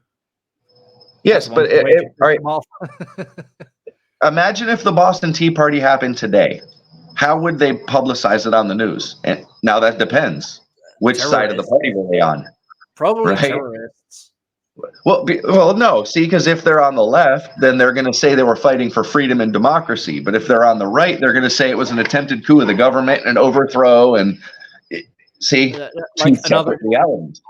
I mean, like that has already happened, like with January 6th, right? Supposedly, what the government wants to believe that they were let in. I did a little research into that, and they were let in and told in by police to go in. Well, there were two groups. There were two groups of people. There were two groups of people in the building that day. The group that we see the pictures of with the QAnon shaman and all those other people, they were literally let in the side door by the police before the break-in side happened, right? The chaotic videos that we see are from the other side of the building, and that literally happened about 3 hours later, right? Now, there was a key player in that was literally outside the day before screaming, tomorrow we have to go in the building. Tomorrow we have to go. And then they were like chanting, Fed, Fed, Fed. His name was Ray Epps, right? Yeah, I've seen that. Yeah. Now, this cat literally just got let off on all those charges and basically got nothing. When there are grandmothers who didn't go in the building, didn't encourage people to go in the building, literally 70-year-old women who have sat in solitary confinement for over 2 years. So, yeah, we have political prisoners right here in America right now. But the system works, people. Don't worry. Yeah, the system works for one side. For the side who created it. Right. But the funny thing, oh, my bad. I just want to throw out this funny point real quick. Everyone wants the Empire of Light to come, or some people want to uphold the Empire of Darkness, but then I'm pointing out both too with the evil witch's glare, and I'm like, you fools, don't you have seen you have made yourself another empire? Correct. Now, here's the thing, right? It's only 5% of people on both ends of this crazy ass spectrum that have these wild beliefs, right? But on the news, they will make it look like half the country is in love with Donald Trump and half the country is in love with Joe Biden. When in reality, 80% of the people in the middle are like, fuck both of them. I'm done with this shit, right? I mean, that's another thing that I've been questioning for a while now. Like, how much of like the worldly trouble or like the, you know, whatever is going on exists like actually out there in the world, and how much of it are just online, Selectively edited news clips. like online communities, like little online groups that are causing a fucking ruckus. Like how many actually exist in the real world? Because I don't have And these that's it. conversations, like not even like really conversations like this. I don't really have them in the outside world. They are a less than 1%. These really fringe factions, as far as the ones that are yelling online about extreme things like ban abortion on one side and allow it to 9 months on the other side, right? And all these really weird fringe outside beliefs that are at one far end of the spectrum or the other. And these are really small minorities of people that have basically vocalized to a point where they've gotten about 5% on each side to basically agree with them on most things, right? But the problem is they've cultized it. So if you don't agree on 100% of the shit, you are no longer in their cult. But then the funny thing is, when they actually get a chance to make a difference, they're nowhere to be seen. I mean, like you'll see a handful of people at protests. I mean, you know, with New Year's Eve, there was a pro-Palestine protest happening in Amsterdam. I was working at the time.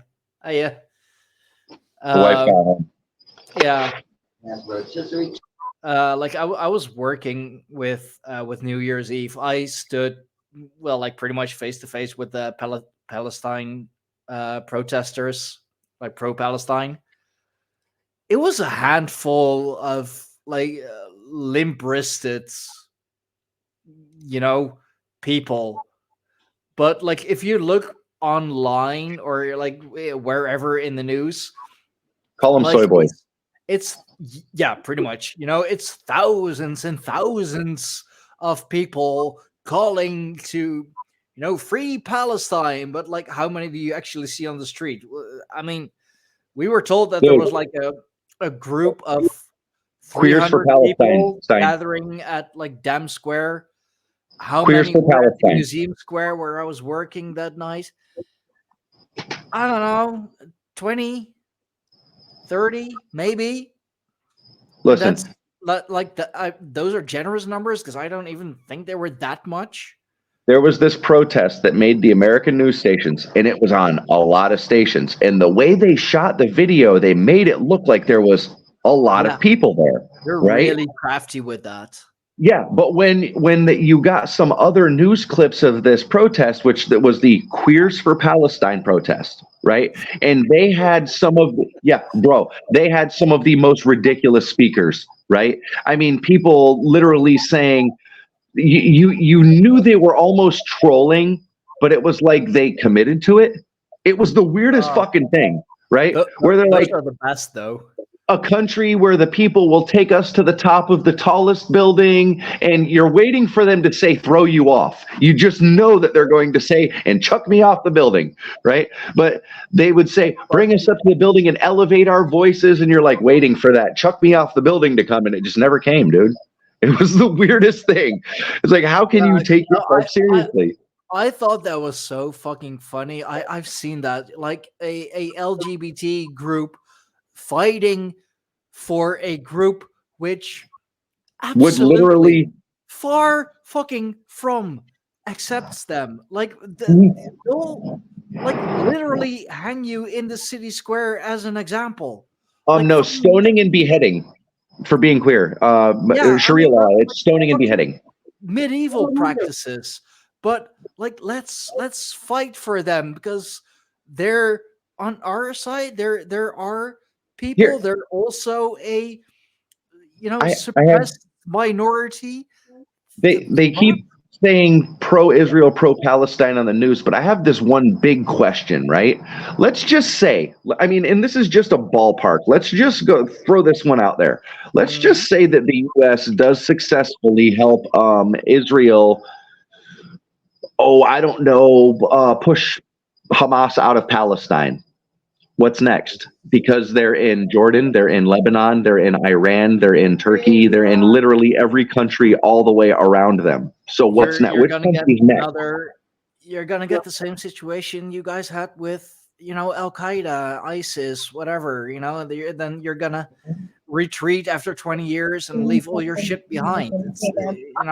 That's another cycle that's going to repeat itself most likely. I think maybe the Muslim empire unites. It's like right now they're kind of docile, but I don't actually, to be honest, have much insight into the politics as to why all of these Muslim nations aren't taking the side of Palestine. But it's interesting because, like, if you look at these Muslim countries, they are viscerally anti-Semitic, viscerally. Oh yeah, and that's a whole ocean of those people right on the other side. That's the biggest portion of the Middle East. That's why I ask, what's next? Because this is just the spark, right? This little war with Israel and Palestine is just the spark, dude. The powder keg lies all around them. Yup. I mean, I think at a certain point, the Muslim empire is like really gonna get really gonna get tired of America's shit and just be like, you know what? It's been enough. You're not ending anything. You're only starting shit. We're ending it. If all the Muslim nations bonded together, if you had the Sunnis and the Shiites and the Uyghurs and literally all of the Turkic Muslims, all of the different Muslim nations come together, that would be hell. Like, it doesn't even have to be like a peace thing. Just the enemy of my enemy kind of thing. Then that's exactly it. That would be enough. Now, here's my theory, right? What are they doing in Ukraine and Russia right now? They're clearing out Ukraine. Who were the people of Ukraine for 1,000 years? Ukraine was a very Jewish place, right? When it was Russian, it was predominantly Jewish, right? Kiev has been the capital of Russia for I don't know how long, a long time, right? Since pagan Rus, literally. Yeah. So if you look at that in itself, I think they're clearing the people out of Ukraine in that part right now because they're going to transplant the Jewish people there. Because it is not sustainable to fight this war in the Middle East. It's not. It's not. Not without carpet bombing entire Saudi nations. Like a reverse World War II. Like we're going to bring them all back to Europe. Literally. Think about it, dude. I mean, you now have voids in Ukraine where BlackRock is going in there and rebuilding. Right? Yeah. They literally are bombing out territory and buying it the next fucking day, right? While it's still smoldering in ashes, they're buying it. So there is plans for this shit, dude. Don't get it twisted. Everything that's happening now is designed in some way, right? But what I can't understand is why they're fighting like this instead of just yanking them out of there now. Have they not cleared enough land out and rebuilt over in Ukraine? Have they not cleared out enough spots in Russia? Is it ever going to be enough? Think about how that empire runs. When Israel was first formed within Palestine, right? It was an area that was no more than 3 miles by 9 miles, right? Yeah. And the way the Israeli empire or the Israeli nation expands is they look at an area surrounding them, and if 4 out of the 5 people there are Jewish, they consider that part of their land. So they have slowly populated throughout parts of Gaza selectively, purposely putting 4 out of 5 people in certain areas until they could claim them, right? And then push the remainder out. And then work on the area outskirting that. And they have literally done that until they have occupied almost the entire eastern bank, right? So that like the Palestinian people are jammed right now into an equally small size of the West Bank to what the Israeli people started out on. It's fucking crazy the way it's happened. And meanwhile, we've sat back and gone, oh no, that's fine. Oh no, just let them keep doing that. Oh no, let them keep pushing those Palestinians out. It'll be okay. No problem. You know what? We better wall them in so they can't leave because, you know, if they do push all the Palestinians out, then all the other Muslim nations will just bomb the shit out of them. Right. And they've been keeping. America is supplying Israel with weaponry and money and whatever to be able to do so. Dude, look at the Azerbaijan and Armenia conflict, right? Started up at almost the same exact time as the conflict in Israel and Gaza, right? But with Azerbaijan and Armenia, the United States is literally fueling both sides. They're supplying one side with money for weapons and the other side with weapons. So, like, what the fuck is going on? Armenia is a friendly country to us. They are an allied country. So why are we funding Azerbaijan? Maximizing profits. The military-industrial complex. Yeah. Right? We're not making money on fossil fuels. We're stopping our farmers from farming. They're literally buying farmland and then just vacating it. Right? I mean, George Orwell wrote about that in 1984, right? Like the constant war, like and war for the sake of war. War for the sake of war because it's profit. It's the war machine, man. Yeah. We're back to the 1960s war machine again. Well, I mean, like I don't really think it ever left. Just, you know, maybe it calmed down a bit. We had the Reagan years, we had the Trump years, and that's it. Since Vietnam, we've had the Reagan years and the Trump years that were mildly peaceful. And like, speaking of like growing up and wanting to be stuff, to like kind of tie it back to, you know, whatever it is we started on like fucking 3 hours ago. That's why there are so many people, or, you know, so many, well, teenagers really, who like don't consider the army a viable option anymore. And it used to be an honor.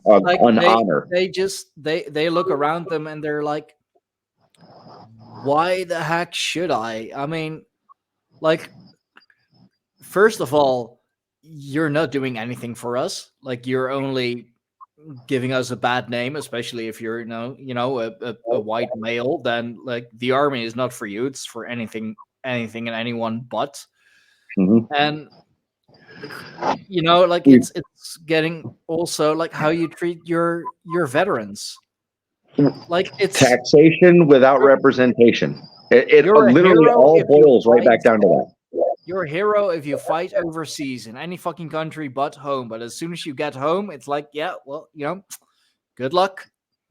If America turned our tax money inward, right? If we turned our tax money inward for 4 years, we would literally pick up every veteran off of the street that wanted to be, because the thing about homelessness is there's two types of homeless people.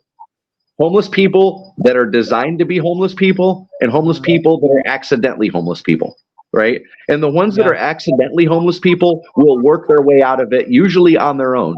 But if they have help, it gets them out of it faster, right? The problem in our country is we don't help that kind, we help the other kind. Right? We don't help the homeless families in America. We help the single homeless drug addicts. That makes no fucking sense. Well, hey, that's why we create groups like this. That's why we, why we bring it out in the ether. That's, why I do these roundtables, why I do the podcast, to, like, get it out there for whoever is listening, for whoever picks up a crumb of it. Ripples in the word, man.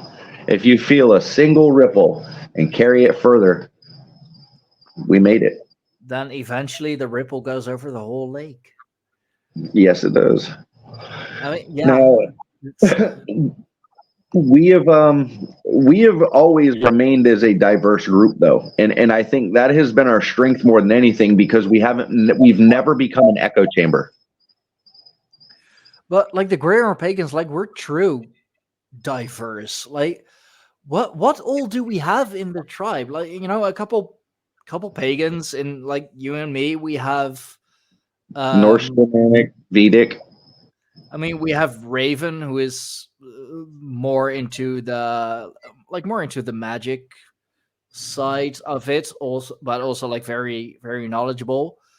Firefey, who is a witch. Your wife's a witch. We have a couple of occultists. We have a druid. We have Vampire. Vampire. Energy vampire presenting. Couple animalists. Yeah. Buddhist. Animist. Hindu. I guess a What the fuck Dharmic sorcerer. Sure. Yeah. I mean, like, just like you name it, pretty much, and it's part of, it's in the tribe or aligned with the tribe, or And thus doing so, we have avoided being a single thought echo chamber. yeah, as so many pagan groups become. Yes. We are willing to say things that piss each other off, but we still respect and love one another to hear what they say, and also cultivate and pull the wisdom and knowledge that is from within it. Exactly. Because it does not matter who says it; it is matter that it is said. Mm-hmm. Exactly. We respect each other's opinions, even if our opinions might differ, even if our views might differ, even if our interests might differ, even though, like, I don't agree with certain things that are being said. I don't agree with certain things that are being posted. But hey, that's their view of things. That's how they feel about it. That's how they feel the need to express it. And that's fine. Like, I created Greyhorn Pagans to be an open group for that, where everybody can like be themselves and discuss whatever they feel like discussing, as long as it doesnn't go like too far into the National Socialist and but we have managed to keep it fairly esoteric by policing the group, and I mean we have to a certain degree, because it will just descend into chaos. And whoa, Jesus Christ, like, especially, but that's an issue with all pagan groups, really. The anti-Semitism is on the rise again, which also causes a huge rise in National Socialism.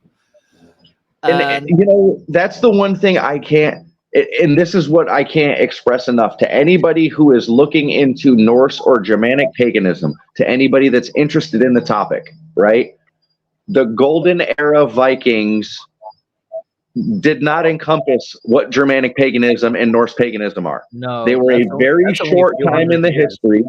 Yes, and if you want to be a modern Viking, go be a fucking cowboy. It's the closest thing you can be, right? Literally.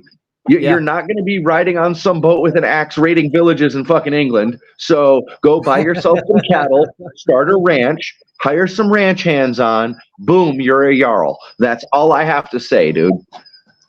Yeah, it's the closest thing you can be nowadays. Don't LARP it, live it. Yeah, exactly. And I mean, like, it's you bring it brutally, you bring it honestly, and I mean, it's gonna piss a whole lot of Viking fanboys off who dress in their their IKEA rugs and for real, carry around their plastic axes from the fucking Halloween store. Yeah, or just like from some cosplay store, or that they found on some wannabe Viking festival. If you are a real Viking, you have a skagax, right? Yeah. Somewhere you have a blade of some type that you can just pick up and defend yourself with, right? This is not an offensive weapon. This is only a defensive weapon. I just want to put that out there. But this is given to me by a family member. It is ancestral, and this fucking thing literally goes everywhere with me, right? I have my rune books. I have my runes. I have a lot of shit that literally everywhere I go, it goes with me, right? Yeah. And when you see the old Germanic tribesmen, the nomads, what do they always have with them? They have blades. They got their little scripts. Yeah. They got their cleaning utensils for their fingernails and their comb, right? Here's my little nail clip, my nail knife. I use this for trimming and cleaning my fingernails, always in my back pocket, right? I don't LARP it, I live it. You know what I mean? I've worked as a ranch hand. I worked as a cowboy, literally. You can ask my wife. It is one of the hardest jobs I've ever had, but I also loved it. Right? It is. Like, Go ahead. I'm a true man of Odin. I'm a true man of Thor. I seek knowledge. I seek wisdom. But at the same time, Thor, the protector. I mean, I quite literally work in security, and I'm gonna take it another step up and do like more, like citywide security, like one step below police. But in some ways, they have more rights than the actual police. Like it's literally my fucking job to protect people and keep the peace. And oddly enough, before you even started doing this, your sigil rune was always Tiwa's. yeah, I've always felt a connection with Tiwa's, with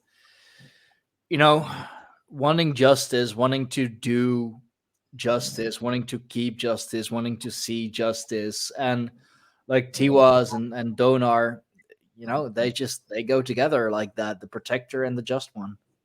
See, mine has always been Ansu's. The spoken word, Odin's word. Dude, I read something awesome. Did you know that Baldur had all the runes tattooed on his tongue? What?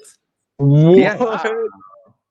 Go read I just ran across that the other day, and I mean, every time you read the Eddas or the stories, you pick out something different that you didn't notice before. Go read the story of Baldur's death, dude. It explains when they're describing him as a child and how glorious he was, he had the runes tattooed on his tongue. Oh, that's badass. Yeah. By happenstance, I actually just did a rune poll. Maybe you guys could give me a read on it if you are familiar with these, with this middle rune. I'm not familiar with it. Perthro, the cup. Give me 1 second. I got the book in my bag. Pedal. High prophet of truth says pedal. That rune actually has a huge history, and where'd I put the book? A lot of people associate that rune strictly with like the cup or filling, but it has a lot of different meanings. Give me 1 second. Oh, my left hand just got cold, like right here. It's gone to my bone, right here. Whatever context that is. Hey, you want to hear the wildest in the interpret? Show me the runes again that you pulled. What were the runes before it and after? Which is the first? First, so this is like a rune symbolizing before the present event and what to be taken on with, the trajectory following. We got the hack. Cup. Feu. Wealth, cattle.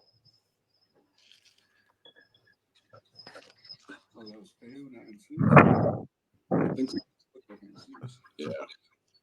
Oh, we got our specialist on the case. Don't worry about it. Vital community. Okay. Initiation. Perthro, the middle rune. Initiation. Uncertain meaning or a secret matter. Fascinating. Right? The first one, the past.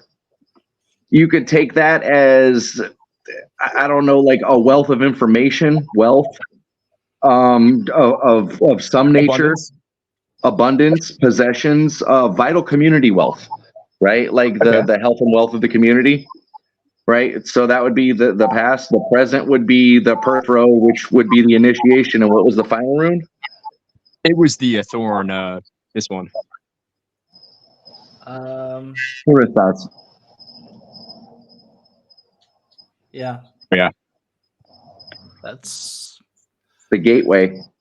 Turisas, the giants. The gateway. Hold on. Gateway, a thorn, and the Norse god Thor, right? But I would take that one as the gateway or a thorn, right? Now, interesting. Guns, you have the community wealth, yeah, the secret knowledge, and the gateway. Whoa. Perthros, the elder tree, also symbolizing dance, sexuality, mystery, play.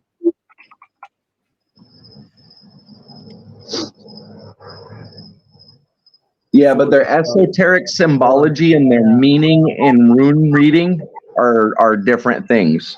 Yeah. Right? Like when you look at a rune for its independent symbology for like its magical purpose, like if you were spell casting and using runes, that's the meaning that you would go by, Stein. But when you're reading them, there's a different set of interpretations almost. Yeah, I'm not really that well versed in the runes. You and Raven are much better with that. I'm just more of Raven bought this book too, dude. He said the same thing I did. I have never seen such a wealth on the runes condensed into such a small book. What about? Hold on, gentlemen. What about? What was it called? Northern Mysteries, Myths, and Magic. Is that Edward Thorson? No. Negative. That was the High Prophet of Truth. He wanted to say, can you repeat again? What book? Northern Mysteries, Myths, and Magic. There's something about feminine powers and. Oh, man, it was a long time, man. He's memorized and read a lot of books. Sometimes he forgets certain details ascribed to them, I guess. Yeah, the authors, I remember a lot more books by the author that wrote them because like with the Norse books, there's a lot of books that'll have very similar titles that have extremely different content, right? Like there's books by Edward Thorson and another books by a dude named Melville, right? That have very, very similar names. But dude, if you go into one of them by Thorson, it's like really astringent National Socialist fucking Aryan beliefs. And then you go into the other one and it's more esoteric, naturalist, Germanic, you know what I mean? So there's a big thing with the titles of them that I just kind of discount them and I remember them by the authors. But guys, I love where the conversation is going, but we have been going on for 3.5 hours. In on 3.5 hours. I am very hungry. I have ordered some food in the meantime because I'm gonna guess. This is going on way longer than I thought it would. I mean, we can go into the runes, literature on the runes or whatever, like in a separate round table. If you're all for it, like we could Next week, same time. I'm down. I thoroughly enjoyed it. I'm down. Oh, next gentlemen. week, It's by Freya Oswin. 30th. Yeah. When? It's called Runes and Feminine Powers, Northern Mysteries and Magic. It's like one of the most like complex books I've ever read on the runes, man. We can do it same week next time for sure. Maybe a little earlier. I should be off then. So Logan, if you can, sure, find a PDF of that book and share it into the tribe. Yeah, just share whatever you have. Like all of you, share it in the tribe or like wherever you may find us. Oh, and gentlemen, I would like to open an invitation as I do every day because I live the same day forever because I basically do a ritual that has to force me to do everything exactly the same until I die. But I would like to extend as observers and or participants, basically I'll be doing my own live for ritual for 24 hours of prayer. And I'm going to attempt to put that theory of me just trying to harness and steal all those negative vibrations away from the world and take them for myself. So you guys are welcome to see how I do my chaos magic, I guess you can call it. I will try to tune in if I still have some energy left because it is 2:30 a.m. here in the meantime. Damn. All right. So just as a test, Logan, try to take all that negative energy and expend it into Joe Biden's scrotum. Oh. Or like whatever We'll is left. see it on the news if it works, dude. Trust me, we'll see it on the news if it works. Want him to say scrotum? Do you want a colonoscopy? No, it's not colonoscopy. Fuck. What is the urethra?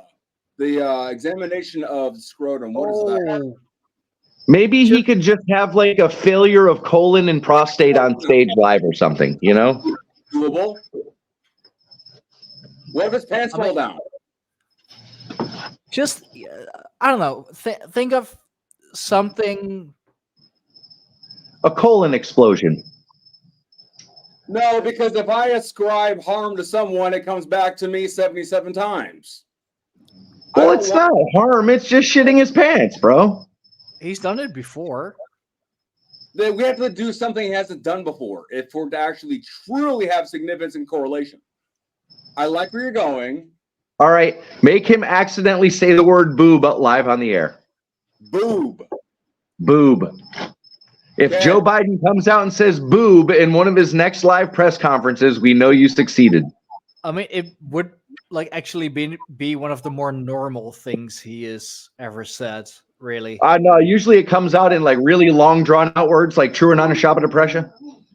Okay. Would you also, gentlemen, like me to do some extracurricular extra credit and basically mind fuck him so much that he makes sense? No. Oh no, I don't want him to be president next cycle, dude. What if he starts making sense? Here's an idea. Make him anti-Semitic. I think he already is, bro. I mean, he was expressly though. That would be so funny. I like. Oh I yeah, like yeah. the idea of him actually making sense. Like, I think that would shock everyone more than anything if they suddenly, like, if he suddenly like would become like clear and like his speech would become sensible, eloquent. I think that would scare the crap out of so many people. But okay, all right, fine. He makes sense and he's coherent, but he goes off on a racist rant like he used to do in the 1960s, but does it absolutely coherently and clearly. But like in the clearest, most well-spoken way there is. Eloquent. Okay. Yeah, like when Robert Byrd was still a KKK member and his mentor. You know, like when the longest sitting U.S. senator in history, Robert Carlisle Byrd, was the exalted cyclops of the Ku Klux Klan. Hey guys, that's connected to him. If you guys can feel energy, what the fuck do you feel right here? It's making me fucking cringe, bro. These energies are so stale. Oh man, that would be so. I formed a link to Joe Biden, and I feel icky. Oh man, I'm sorry. Listen, natural defense system. Steer away from Hunter. That's all I have to say. If you feel icky with Joe, steer away from Hunter. I eat foods like this so they don't contaminate the rest of the food supply. I do it as a sacrificial lamb for the vampire community. We eat souls that's this shitty. Listen, dog. Hunter Biden's got shit that vampires can catch, bro. That's all I'm saying, dude. That dude's got shit that didn't stay in Vegas, homeboy. He probably does. But anyway, Logan, do what you do best. Okay, do what you do best. Yeah, yes, sir. If anyone wants to do that, I'll be posting it all over freaking Twitter. If you guys would like a personal link to it, it's going to be at least up to 24 hours of nonstop prayer, manifestation, invocation, real magics, and I'm doing it live. So that's my show for y'all. Right on. We'll join whenever we can. Oh yeah, very nice meeting you, Logan, and thank you so much for the rune reading, Stein and Jay. It was a fantastic, insightful reading for both of you. So nice talking to you guys here. I look forward to our next roundtable. Yes, sir. Oh yeah, for sure. That's we'll go deeper in on the runes on the next one. Next week, same time. I should have plenty of time. So if you all would just plug your shit real quick, then we'll call it a day, or call it a night in my case, really. GreyhornPagans.com. Yeah. Go there. All of our shit's there. I would like to ascribe this beautiful piece of knowledge that I've cultivated in 32 years of living. What you imagine, you then observe. What you observe, you then think. What you then think becomes reality. Your behavior then reinforces reality. And then finally, your reality then molds your imagination. And you can find me on Twitter at LOGANKENORAS, the number 5. And if you go, viewer discretion is advised. I give no fucks. And it's true. He doesn't. That's why he's the vampire. He doesn't have to give any fucks. Lieberlam, just plug some of your shits and let us get the people know where they can find you. So my one plug is t.me-goeth unto light, capital on all 3 of those words. Goeth unto light. Yep. How very Elizabethan.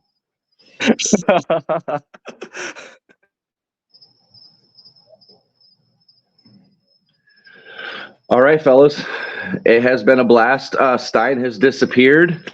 All I got to say is keep the old gods alive, keep the traditions alive, keep your familial traditions alive, because if you don't, who the fuck will? Yeah, sorry I disappeared for a moment. Food's here, so I'm gonna enjoy my food. I'm gonna enjoy my wife, who is off work and is currently on the phone. So thank you all for joining. This was a long one.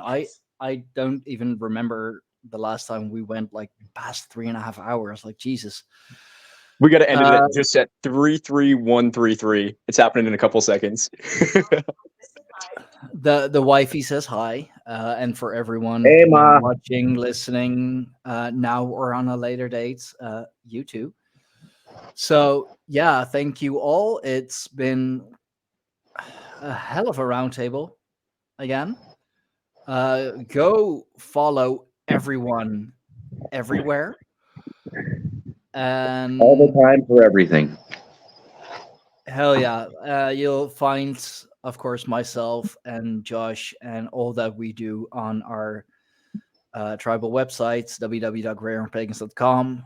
You'll find the stuff that the wifey does there as well, of course, Witchy Whispers. I'm just gonna enjoy my food, enjoy the wife, and I bid you all a good night. Thank you all for joining. Same time next week. Not sure if it's going to be 3.5 hours again, but it's definitely going to be interesting, and a lot of knowledge and a lot of wisdom will be spread again. So Think outside, no box required. Until next week, everyone. Signing off.